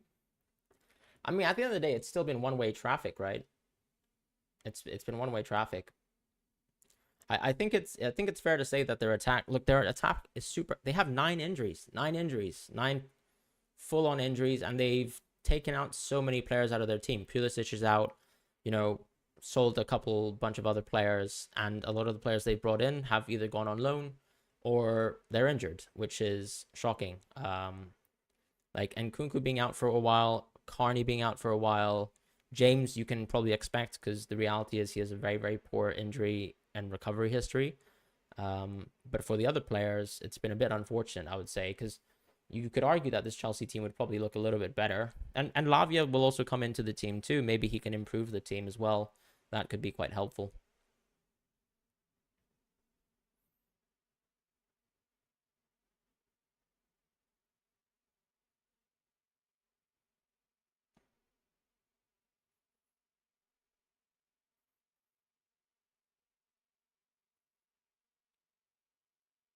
Yeah, it is a completely. I think Colwell, for example, is a fantastic player.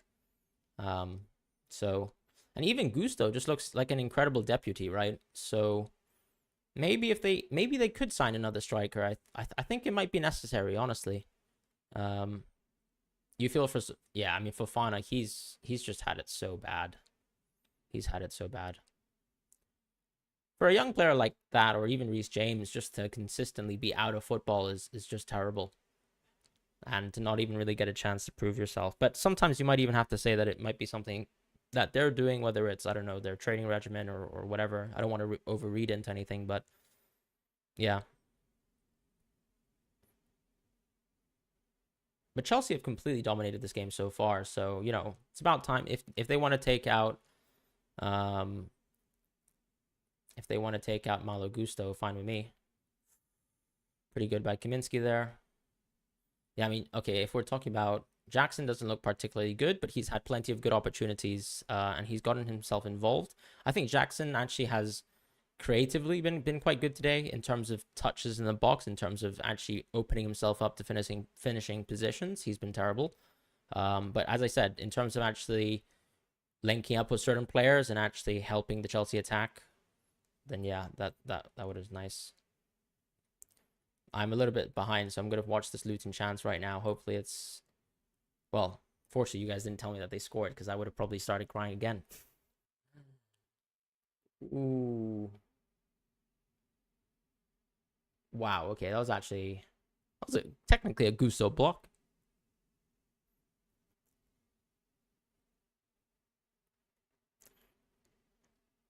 Pretty good by Gusto there. And pretty good save by Sanchez. Pretty fortunate too. Chelsea have dominated. Do you really think they dominated the West Ham game? If we're being honest, I guess in the first half they were all over them. Oh, I didn't know Gusto was going to be their best defender as well. No, I'm kidding, but lucky me.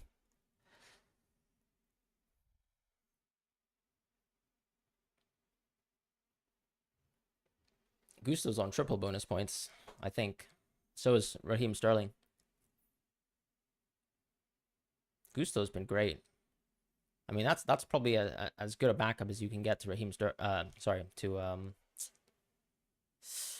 Oh, Sterling's. Oh, I was so close.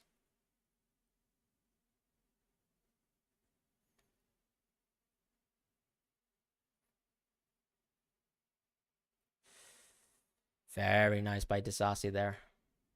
Very nice.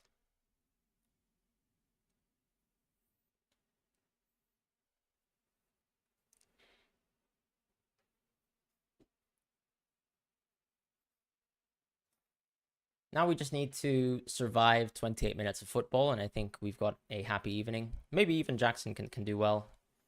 Looks so good play-wise, but I mean, I think they've underperformed in terms of goal scoring. I think that's fair to say. Obviously, Jackson, the biggest underperformer so far in the entire of the Premier League in terms of expected versus actual. So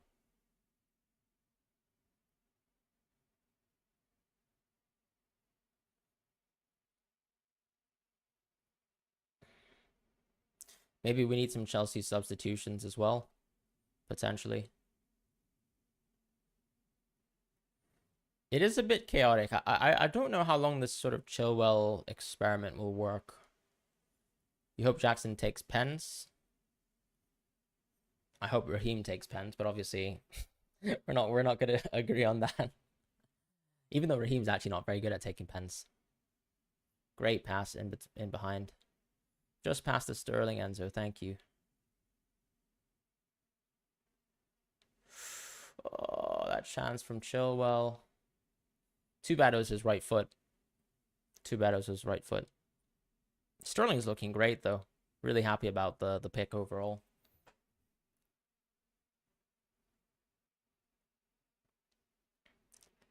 A good 10 times. I mean, Jackson's been unlocked plenty of times already. He's just not been unlocking himself.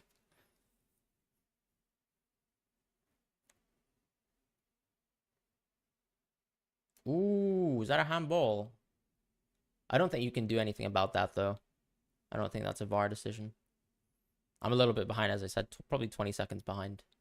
And no commentators that I'm listening to right now.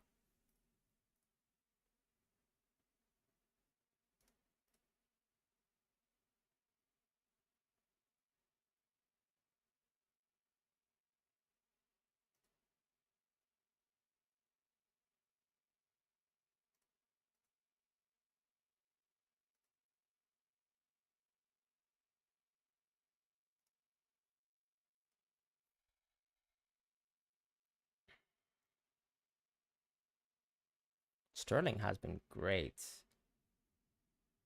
What was that by Jackson? Christ. I honestly think this could be a game where we can see Jackson being taken off early. But who you could take him out for is another question entirely. Yeah, tough. It might even be the case that, I don't know. I mean, it just doesn't make sense to take Jackson off, unfortunately. But I struggle to see Chelsea not investing into another striker. I know they've already spent, you know, 2 billion potentially, but yeah.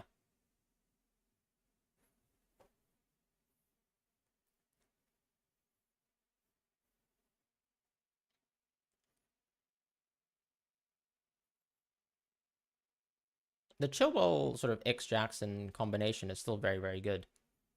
Like, that's still working quite well. Just a couple of things working out a bit better will mean great things for Jackson, hopefully. So I think it's a little bit unlucky as well that we haven't seen Jackson get a return in FPL so far. Did he miss a huge chance? Oh, that's sad to know. Lukaku's so good. Why not play him?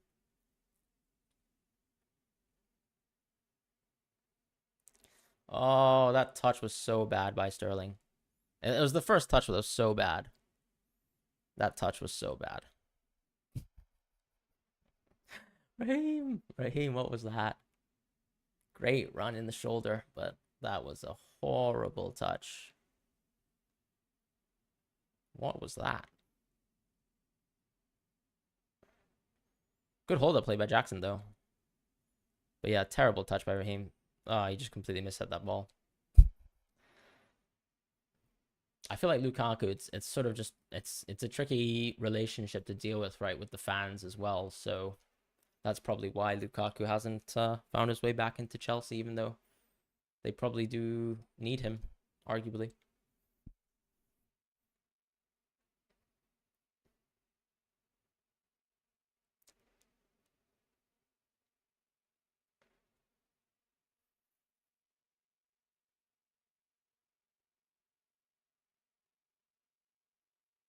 Your IRL. What does that mean? Sorry. Ask me Diar's a Gusto. I mean, come on, you can't have predicted a Gusto assist. Also, that Gusto assist was literally like, okay, I'm gonna pass the ball to Sterling, and he's just gonna score a solo goal. So, yeah, who knows? Diaz can still get a clean sheet, and Chelsea could still lose theirs. That was definitely what you call a big chance missed by Sterling, though.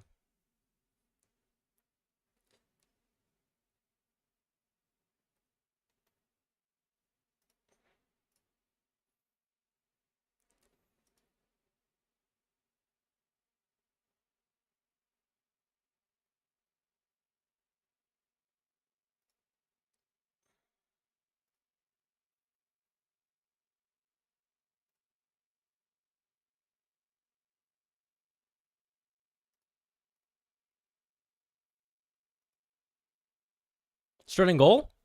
Sterling goal? Are you joking? Are you joking? You're joking. I need to watch.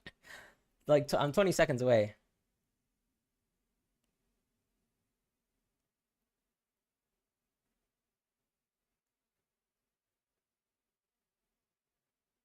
Oh my god! Let's go! Oh man. That's incredible. Oh my god. Oh my god. Oh my god. Wow. Wow. Wow. Wow.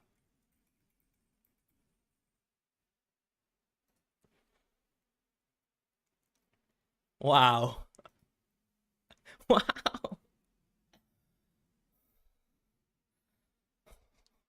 Oh my god. No way.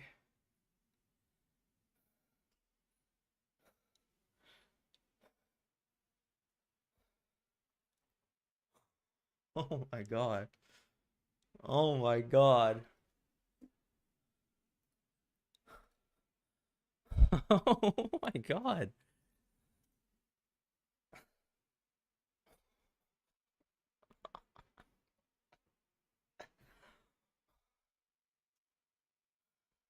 This is the first time I've done a watch along, and this is so beautiful. Thank you guys so much for being here. Oh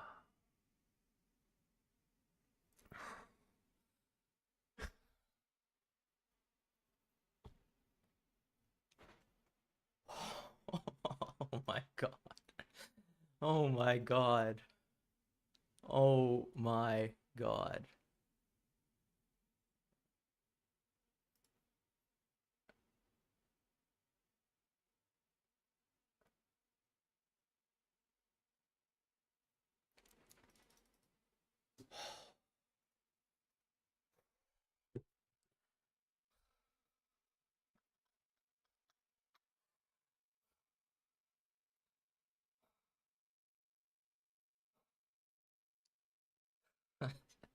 This is so crazy.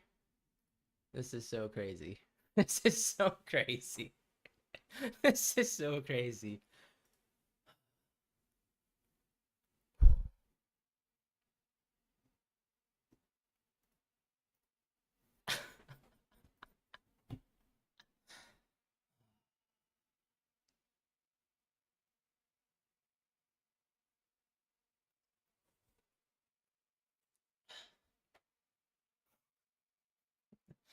I can't believe it. Wow. Should I check my live rank? I don't know. I'm at such a high.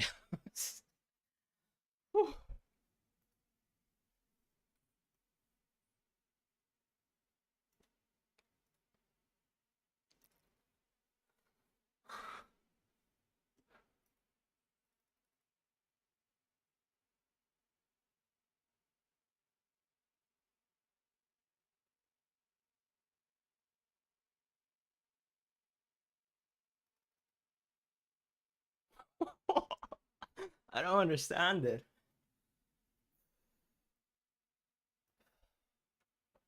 Wow. Okay. Let's see where I am.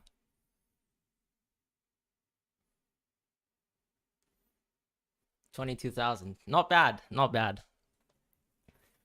15 pointers each. Please keep the clean sheet, my friends. Please. I'm begging you. Whew.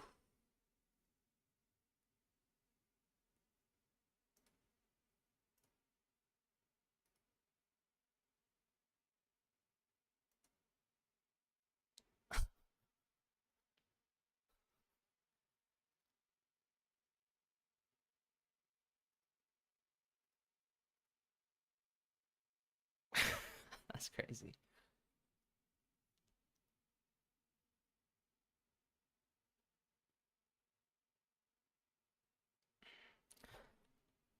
Thank you guys so much for being here. Gusto got the assist again. Yeah.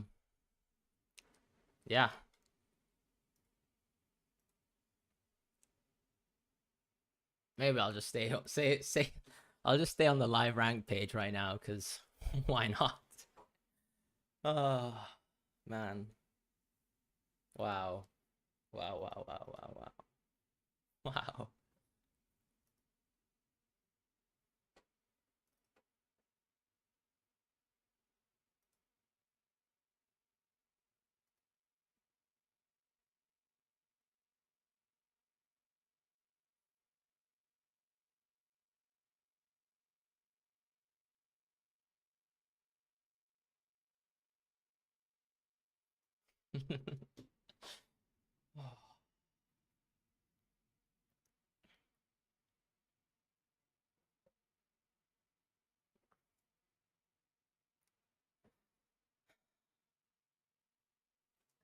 Can you believe that the Luke Shaw injury made this all happen? I would not have owned Raheem Sterling. That is insane. We say a bench boost is worth 15 points in FPL, and I just got so lucky. So this is what the game is. It's luck. I mean, yeah, they're right. Obviously, a little bit of saltiness there, but hey, I'll take it. That is insane.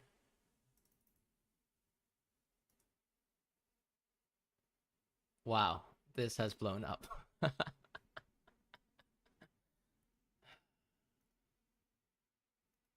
Jackson goal, Sterling assist. Are you being serious?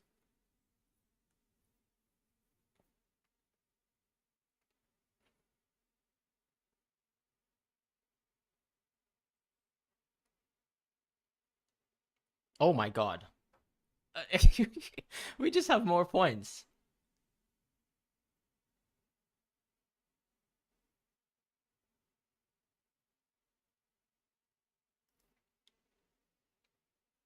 Hey, I'll take 3 assist points from Sterling any day of the week.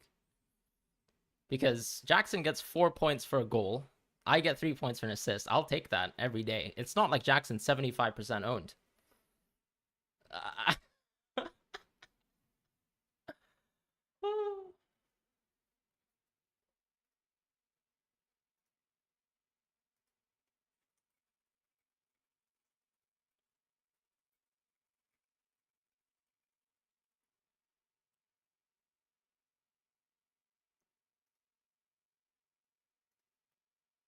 That is crazy.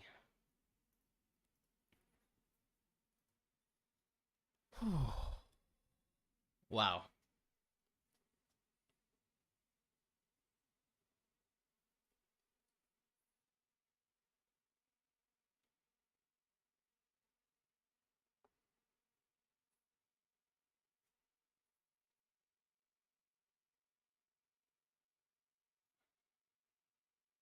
How is Gusto on 3 bonus points? That's so insane. Wow. No, oh sorry, the Raheem Sterling assist has not been recorded yet, has it? I mean, no matter what happens from this point on, it's been fantastic. So thank you guys all for being here. 30, 40 of you guys who are just watching this crazy thing happen. Yeah, thank you guys so much for being here. That's all I can really say. Thank you. And let's just continue to, I don't know, maybe get another hole. Who knows?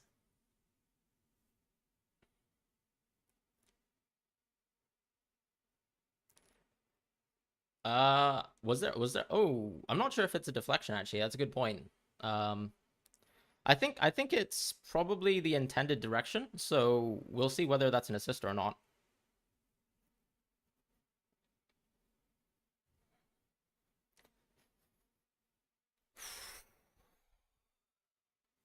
I mean, has the Sterling assist been recorded?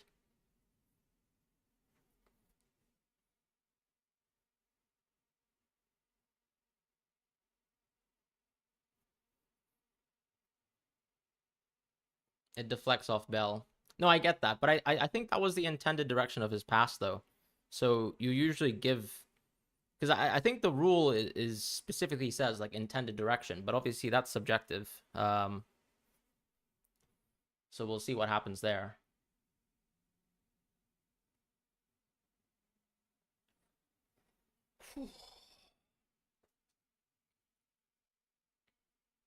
Yeah, I think the only thing I would say with Chukwuemeka is we knew that Chelsea had a really good run. So going for someone who's probably not one of the top 3 players within a team, if you're going to triple up on a team, um, is something to think about, right?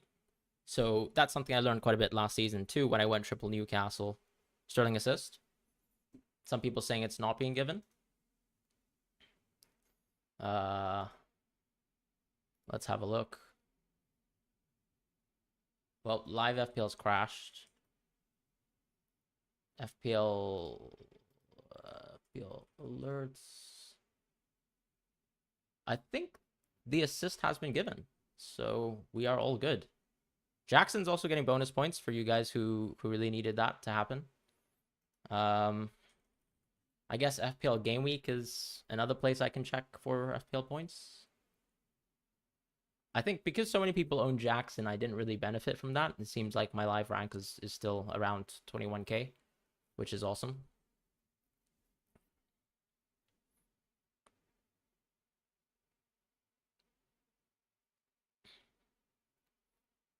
But yeah, I think, look, Jackson's a great pick still. So I am kind of jealous that I don't have Jackson, but I was going to play Gusto these 2 games, and I have. So let's see what happens, I guess.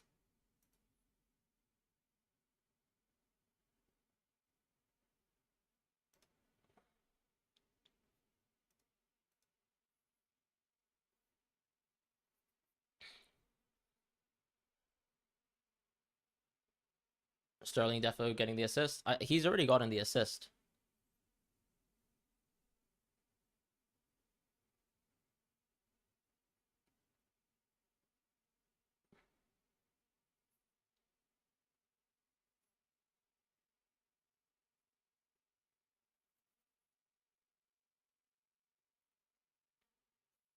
Gusto on your bench. I was never going to bench Gusto over Saliba. And if you watch my deadline stream, I was only going to do Saliba for João Pedro. That was the only thing I was doing. Yeah.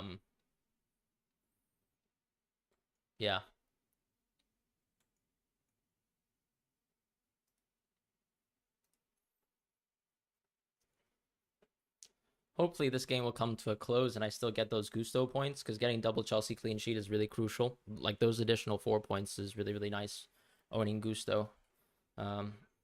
Because it's not even like, for example, Chelsea defense is 100% owned, so huge benefit for me if I really get that off the table. But yeah, it just shows we need it. You need fix. FPL is about fixtures. FPL is always about fixtures. FPL is always about fixtures.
Jackson off. Yeah. As I said, I think Jackson was okay today. Not that great. Hey, I won't complain if we get a hat trick here. Chile assist wasted. I'm a little bit behind now, I think.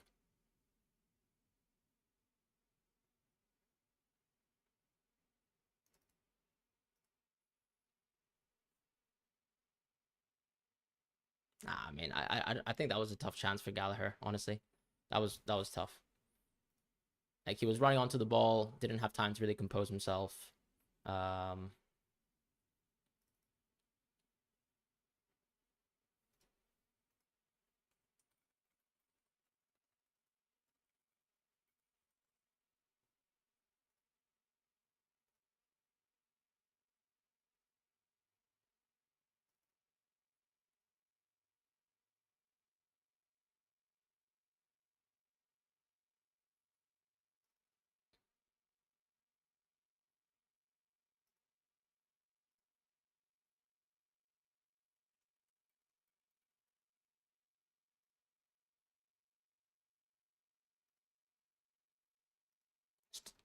Sterling playing striker now.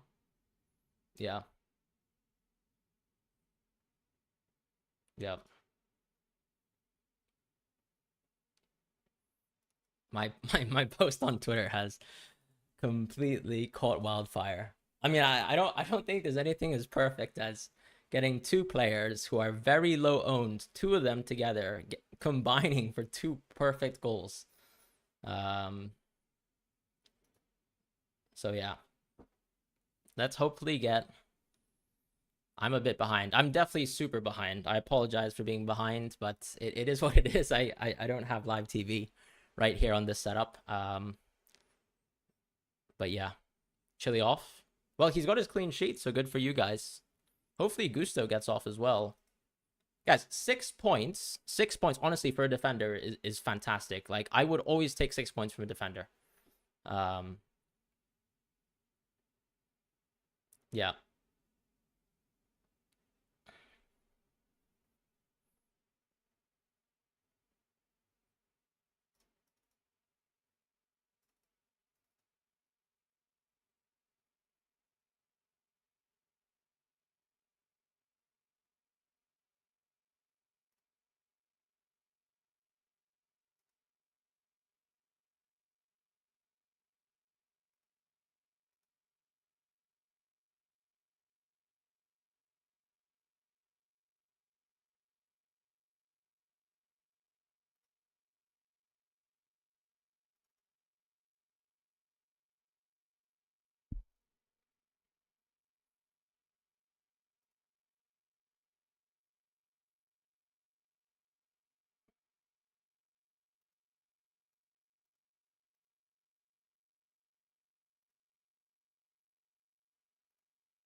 McGinn, Captain Sterling. He might be a better manager than me. He might be a better manager than me.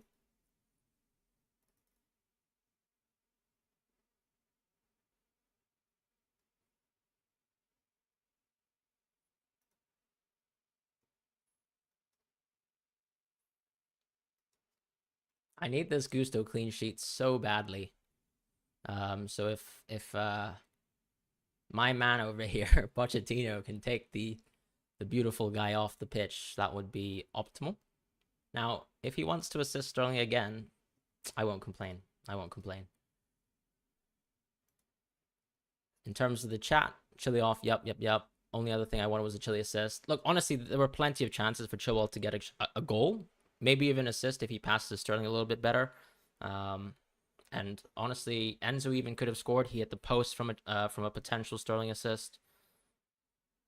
And thank you, Linus, as well. I feel my strategy will always be. I mean, I think you just need to be flexible with strategies. Luton is a team to target. So is Sheffield United. So do whatever you want, but fixtures are always going to be key. There's always going to be differences and gaps in teams. So always take the opportunity to take punts on situations like this. For example, I could have gone Foden. I really could have gone Foden, and who knows?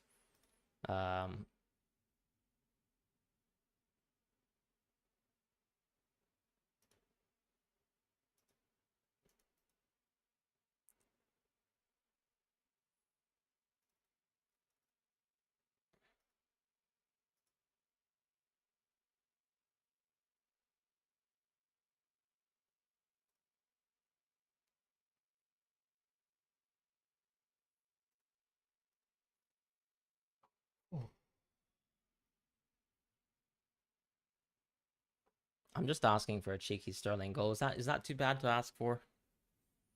I hope does taking a shot every time Mr. Wu said it is what it is. Honestly, I honestly think that this stream would have to be, you know, like adults only or PG 18 plus. Because yeah, that's unsanctionable. I've said it is what it is way too much today. I don't even know why I've said it is what it is. Maybe it's because it's my copium from taking some troll feedback, and yeah. Gusto has been incredible. He wants the third assist, and he's not getting it.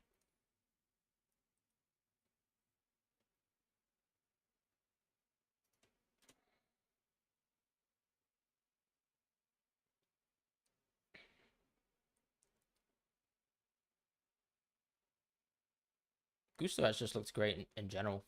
Really, really good.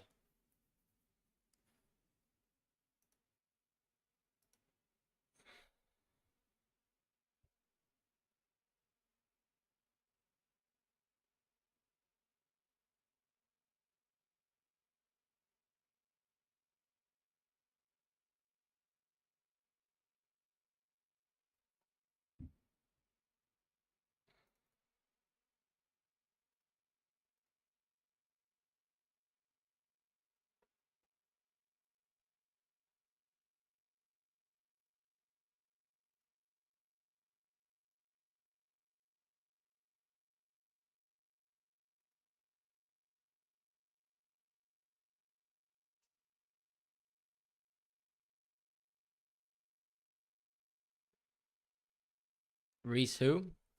What rank am I? No, I'm not doing that great. I'm still just top 20k in the world, I think. Um,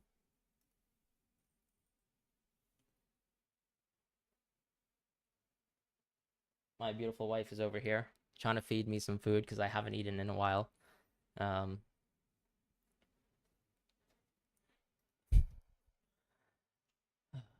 well, we have feasted though, haven't we? So that has been nice so far.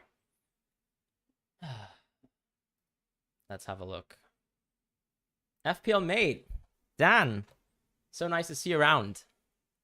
Man, you have no idea what's happened. Like I can't even explain it. I was just gonna do a watch along because someone just put the suggestion up, and I had triple Chelsea, so I just figured I would do it. So I'm just gonna watch the stream back and we'll see what happens. But initially I was so upset because or actually I was emotionally reacting because I had a pretty tough comment on YouTube last week that I couldn't really stomach well, and yeah, it's been crazy today. Obviously, the second goal just insanity, just bizarre. Hope you're doing well though, Dan.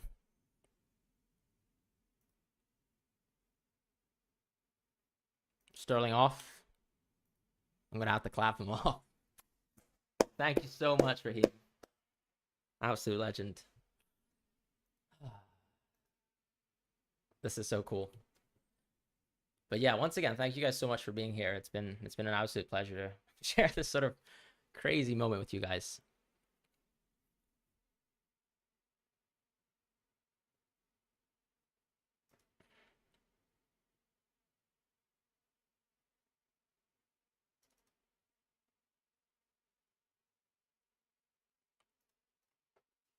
That's awesome. That AC Milan t-shirt that you have is something special. I mean, it is crazy. I was literally 1.3 million before the deadline, and now I'm, I don't know, top 20k. So all I can do is try to do good, but probably likely that I messed this position up. But we'll see what we can do. Yeah.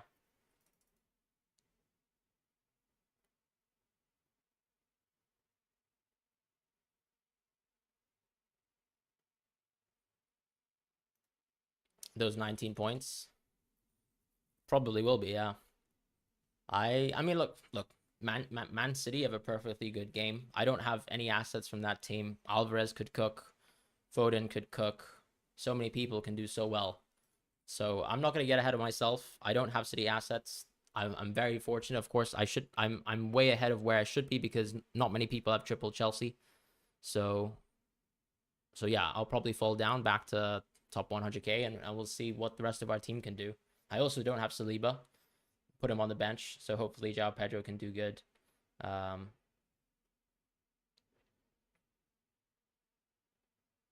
Yeah, I mean, the comment's fine. But to be honest, it was just tough because it's probably the most liked comment ever that I've had in a YouTube video. And it's calling me a red flag manager, which is something else. But yeah, um, that's cool. And thank you for being here as well, Dan. Thank you for featuring as well at the start of the season too. That was awesome. Um, really great opportunity.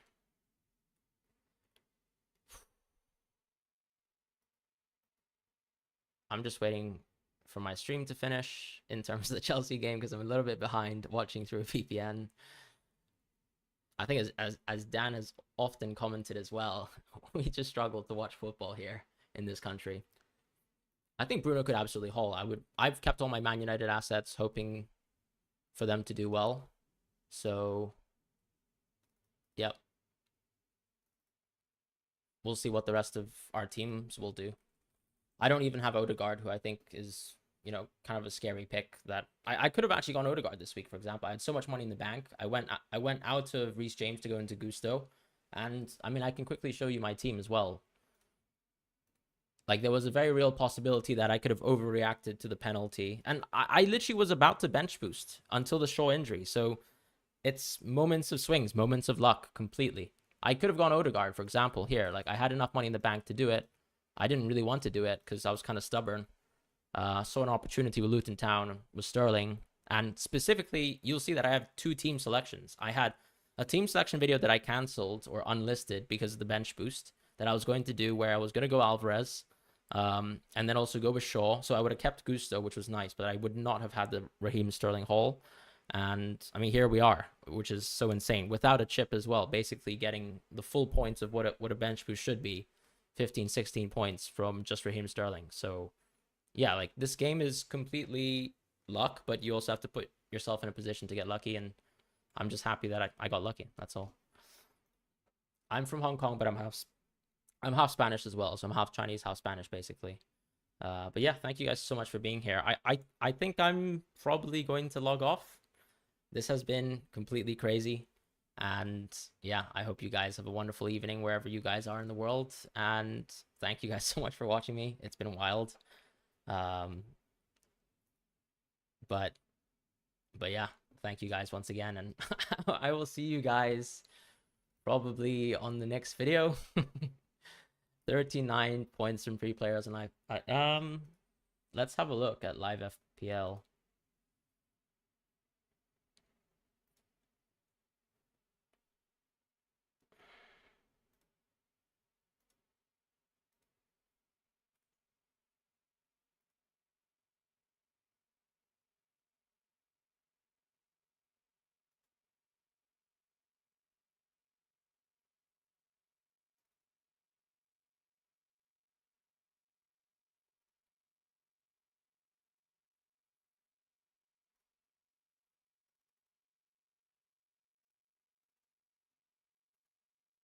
Well, rate exceeded, but I guess I'm top 21k.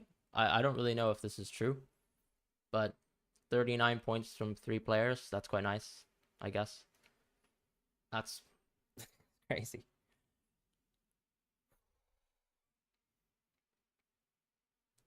Thank you, Mans, and thank you everyone for being on the stream. And thank you, mate, as well, for joining as well. Yeah, I've never had anything like this in my life, so yeah, that's awesome. I'll probably have to react to everyone who responded. A couple of posts I did even on my team selection have completely blown up.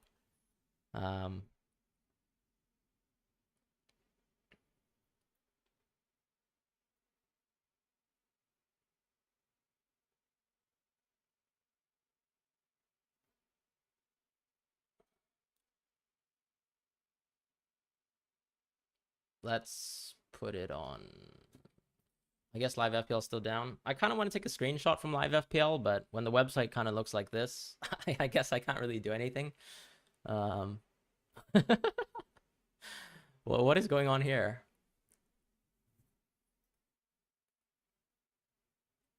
If there was like a nice way that FPL Game Week could present the players Maybe I'm doing it wrong. Is there a way that you can kind of present it like just a regular FPL team sheet? Is that possible? Well, FPL live FPL is down. Um, I wonder if I can show my points through this.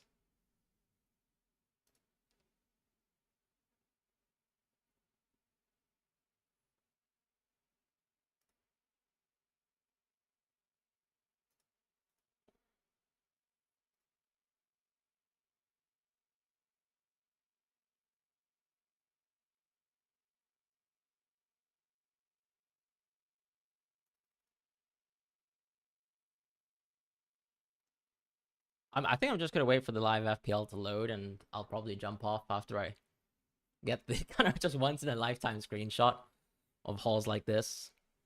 Um,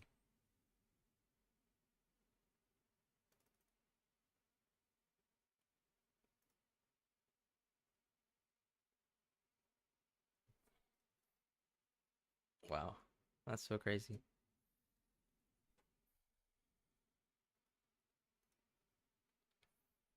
Thank you guys so much for watching the stream as well. Um, Let me just respond to the chat. Thank you, KK, for the congratulations. Thank you, Mogambo. Thank you, Siddharth. Or Siddharth. Thank you, Jarzok. Thank you, Rohan. Thank you, Kasa. Thank you, Yomlao. Thank you, Linus. Thank you, Krish. Thank you, Kanan. Thank you, Yunche, I guess. Thank you, Shush. Thank you, Adam. 880 rank. Like top 1000, Shush. That's insane. Thank you, Adam. Thank you, Jarzok. Thank you, Philip. Thank you, Soldier Boy. You've been backing me a lot, so thank you so much as well. You've absolutely been backing me. Yunche as well. I appreciate that.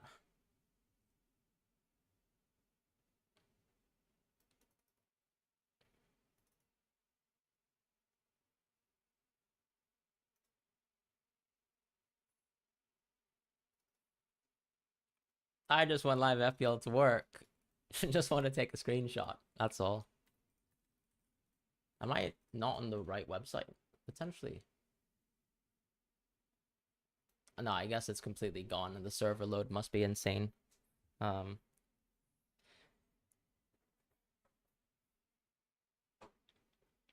Oh, here we go. A screenshot of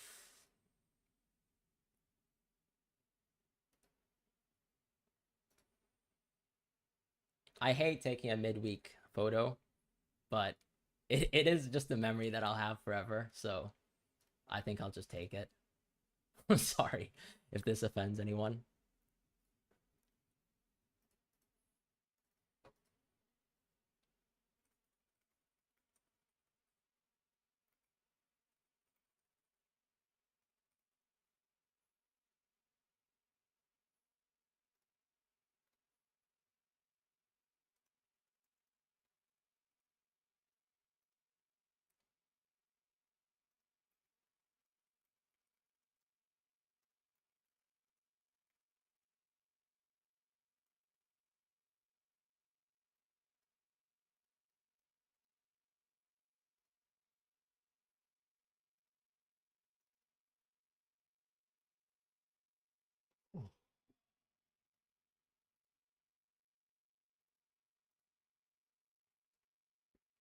You remember you were on my stream for the Euros fantasy? That was so long ago. That was actually the start of when I started doing fantasy content at all, like just in general.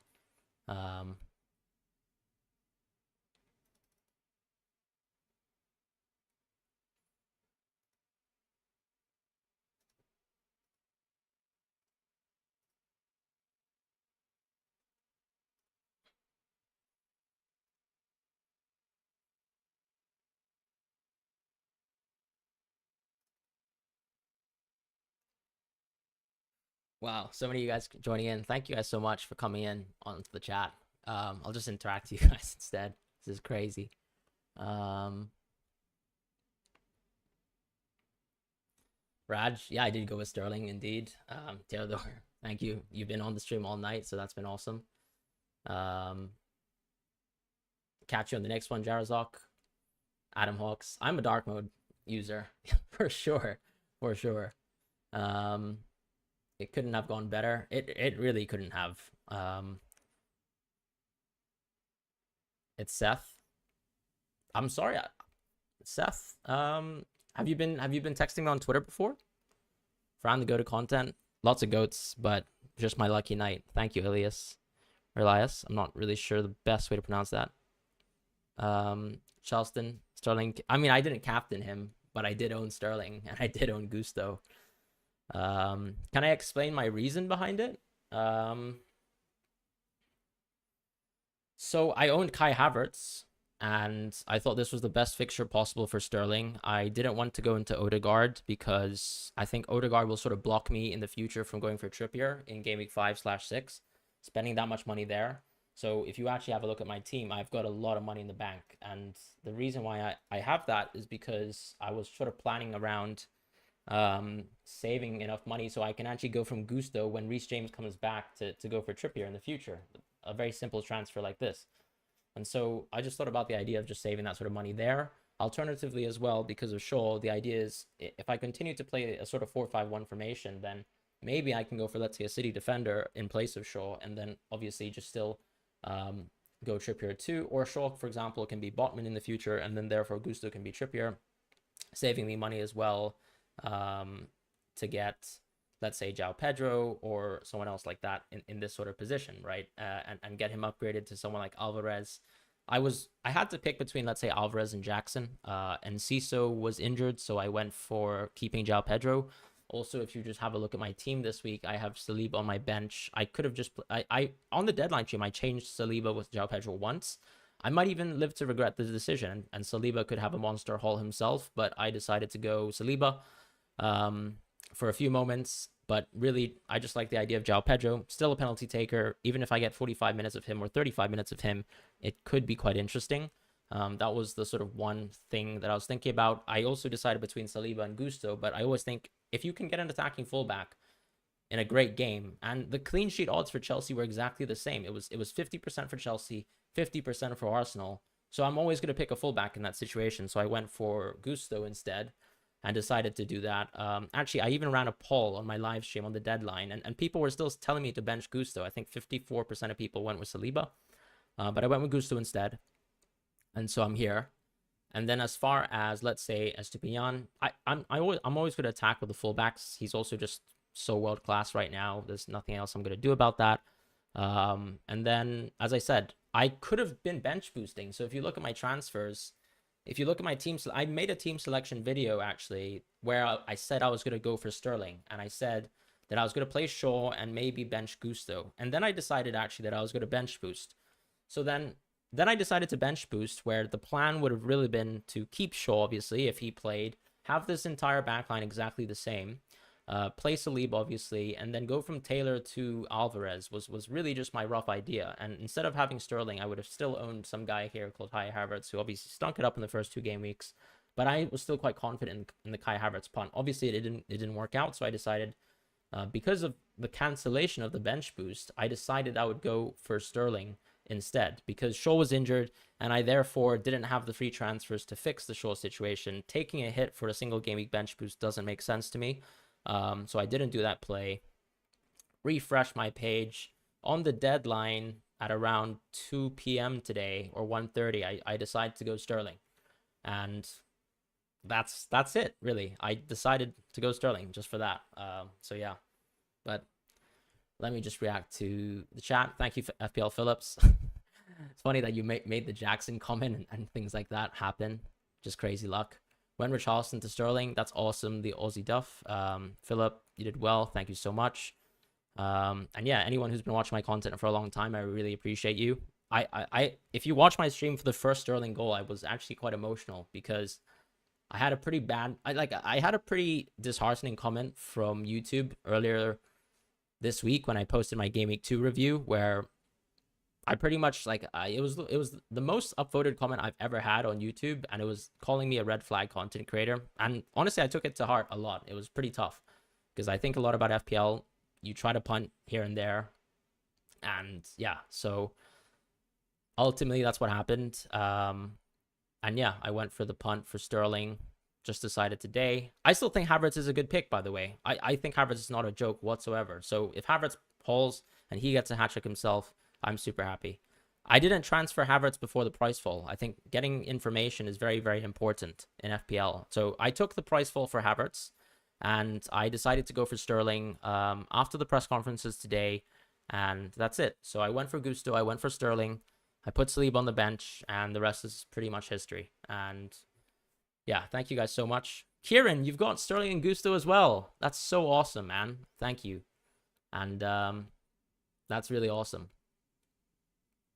But yeah, I mean, that was sort of my decision making. I got lucky. Cameron has Captain Sterling. That is insane. So you're probably getting... What are you getting? You're getting 38 points. Congratulations, my friend. Yeah, I do hope, obviously, the subscribers blow up. I've been trying, of course, to grow the channel, and that's really just the dream here, right? So... Yeah. Yeah. That's it. Can we shame the guys? No, I mean you can shame the guys, but I don't think it's fair. I didn't show the person's name on the stream. I don't think it's fair. Some people might watch my content for 1 second, and they might just, they might just overreact, and they might have a different opinion on football than me, and that's okay. But yeah, it was tough because obviously you prefer a bit of love as opposed to people disliking the way you play. But it is what it is, and I got lucky as well. I told you, the Shaw thing was complete luck. The fact that his injury came off, the fact that I wanted to go for Sterling anyways. I could have rolled my free transfer as well. I could have still stuck with Havertz. And, FPL is just crazy in so many sort of ways. I will try and respond to absolutely everyone before the end of tonight. And... we will see what happens. Yeah. But honestly, thank you guys so much for being here. It's lovely having your support. Yeah, I'm probably going to call it a day. It's 10:09. I actually have a flight to catch tomorrow. But as I kind of said in my first post, like, trust your gut. Don't let people tell you the way that you play is wrong. If you think about this game and you take a lot of effort and you care about it, sometimes results will come, especially if things just get super lucky. And I got super lucky today, so it is what it is. But yeah, sometimes moments of blind luck just happen. How about hat trick? I hope Kai Havertz has a massive hat trick. I think that would be hilarious, honestly. I think that would be so good. So I hope he has a great performance. And yeah, you're doing Salah to Sterling. Look, guys, it's very important to wait for information. So don't do early transfers. This season, money doesn't matter. I've got 2.9 million in the bank. Get your information from the press conferences, react to the press conferences, see what's going on, wait for injury news. For example, if I made my two for example, I could have reacted to the Shaw transfer, but I also planned ahead because I thought maybe I can actually keep Shaw, because the news about Shaw, if we go back to my team, I mean, I could have... A lot of people are going Shaw to Ruben Diaz this week. I mean, why didn't I do that? Because I just have a crazy good bench. And I don't know. I just wanted to go Sterling over Havertz. Sterling actually had better goal scoring odds than Havertz. A lot of the odds actually moved out of Havertz's favor, specifically with Jesus coming back into training. So I thought this was a good opportunity to do that, because the way I saw it was Havertz is most likely to play left center mid. What was the punt about Havertz? It was just the fact that he can actually play at the 9. Sometimes, right? With Nketiah, for example, maybe getting subbed off early, or even, for example, if let's say Arteta prefers a physical game and they play the same way that they did in the Community Shield, maybe Havertz starts up top, and he might start up top tomorrow, who knows? But that was the reason behind the kind of Havertz punt, and you should always just look for angles whenever you can in FPL.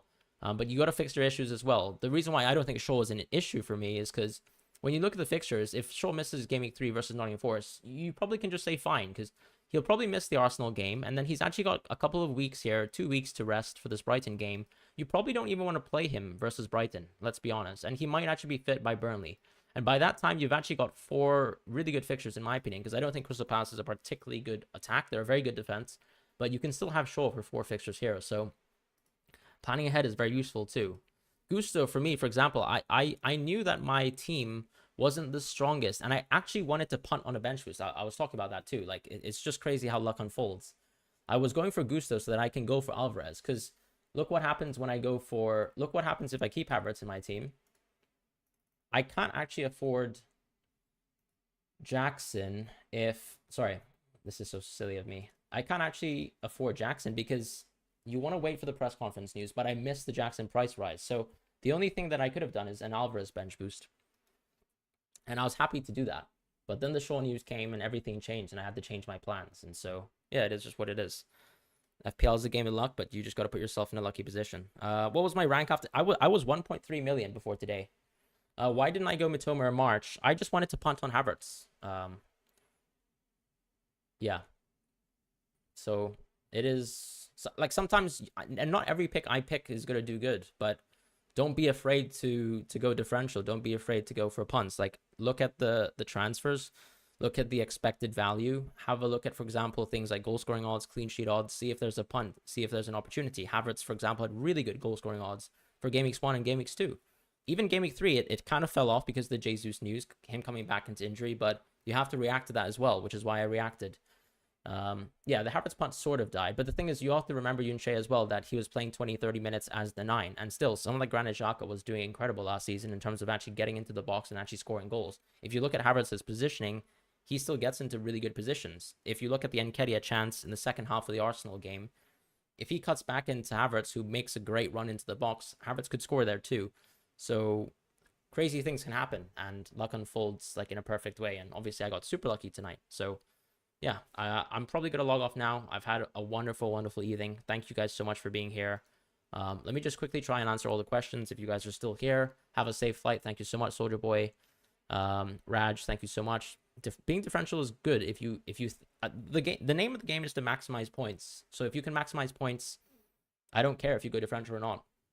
Ownership doesn't matter. It's just about maximizing points. But at the same time, I'm not going to go for someone from Luton Town in my team. That doesn't make sense as a differential. You just want to go for picks that actually have realistic chances of doing well. And so sometimes you'll have that. Maybe I could have actually started with Odegaard as well, and I would not own Sterling today. So that's crazy how life is.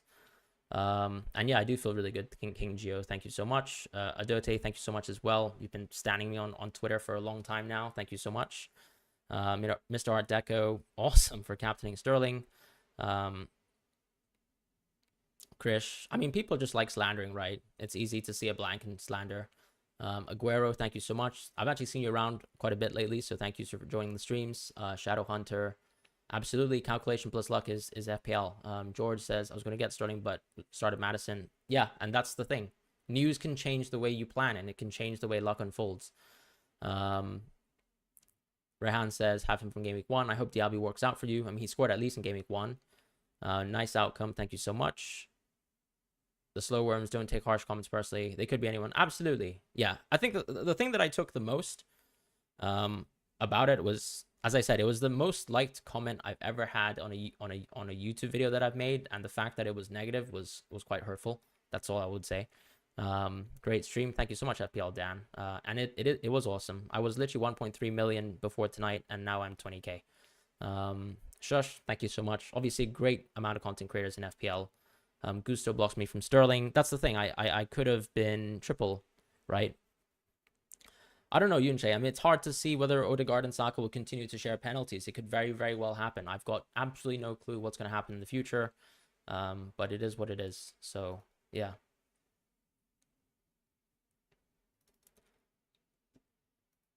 Top 10. Appreciate you. Gusto. Yep. Sterling punt paid off.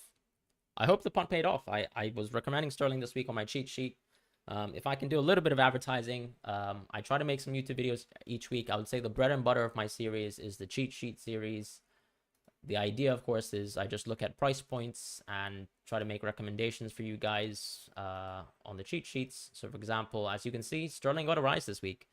Followed my gut, saw Sterling was a good pick in my opinion, and I went for Sterling as a punt this week. And that's how life unfolds.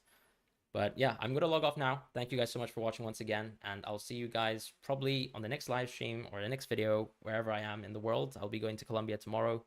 And yeah, that's it. Thank you guys so much. And I'll see you guys tomorrow.